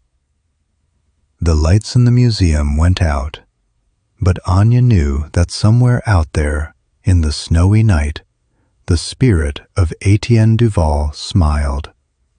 He had finally been heard, and his peace was complete. Moral and lesson. This story teaches us that war has no victors. There are only the defeated, the dead and the living who bear the scars of memory.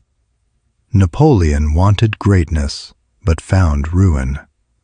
The Russians wanted freedom, but paid for it in blood. The French soldiers wanted glory, but found only cold and death. The main lesson is that the earth does not forgive pride. It remembers everyone who stepped onto it with a sword, and it waits for its hour to demand payment. Respect for the land, for the people, for the culture. That is the only path to peace. You cannot conquer what does not wish to be conquered. You cannot break what has breathed for centuries. And another lesson, the most important. We are all children of one earth. Russians and French, Germans and Poles. We all die the same. We all turn to dust. We all return to the same soil. And if we can understand this in life, if we can see in another person not an enemy, but a brother, then war loses its meaning.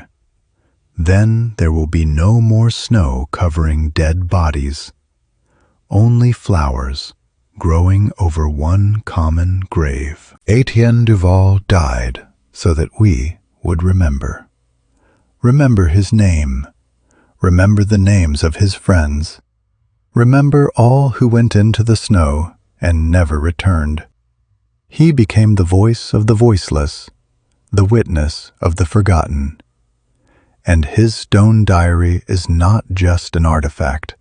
It is a testament to live in peace, to respect one another, to remember the past and not repeat its mistakes. As long as we remember, we are alive. As long as we remember, those who have passed do not disappear. They live in us, in our hearts, in our stories, in our deeds. And if ever you find yourself on that field where battles once raged, listen to the wind. It will whisper names to you. They are not forgotten. They are waiting for you to speak them. Truth is stronger than weapons. Memory is stronger than time. Love is stronger than death. The end. A message from the author. This novel was born from a simple question. What does it mean to bear witness? In an age of information, of constant noise and endless distraction, we are in danger of forgetting the dead, forgetting the lessons of the past, forgetting the simple truth that every life is sacred, every death is a loss, and every story deserves to be told. Étienne Duval is a composite character, a symbol of all the forgotten soldiers who died in the snow. His diary is a symbol of all the silenced voices that cry out for remembrance. The old woman is a symbol of the earth itself, the land that holds the memory of every generation, every war, every suffering. We cannot change the past. We cannot bring back the dead. But we can remember them. We can honor them. We can carry their stories forward so that their sacrifice is not in vain. The Russian winter of 1812 was one of the greatest tragedies in military history. But out of that tragedy came a truth, that pride leads to destruction, that nature is more powerful than any empire, and that the human spirit, even in the face of death, can endure.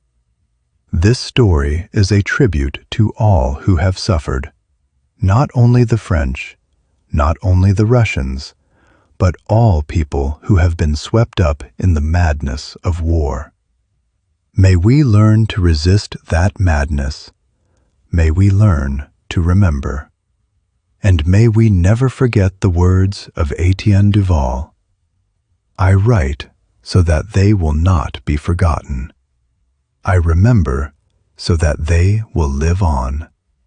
And when I am gone, the earth will remember for me. Copyright Notice. Copyright 2026, Anna Gogoleva. All rights reserved. No part of this book may be reproduced, stored in a retrieval system, or transmitted in any form or by any means, electronic, mechanical, photocopying, recording, or otherwise, without the prior written permission of the author, except in the case of brief quotations embodied in critical articles or reviews. This is a work of fiction. Names, characters, places, and incidents either are the product of the author's imagination or are used fictitiously. Any resemblance to actual persons, living or dead, events or locales, is entirely coincidental. First published in 2026. Author, Anna Gogoleva. Title, The Seven Seals of Moscow. Genre, historical fiction / supernatural thriller / horror.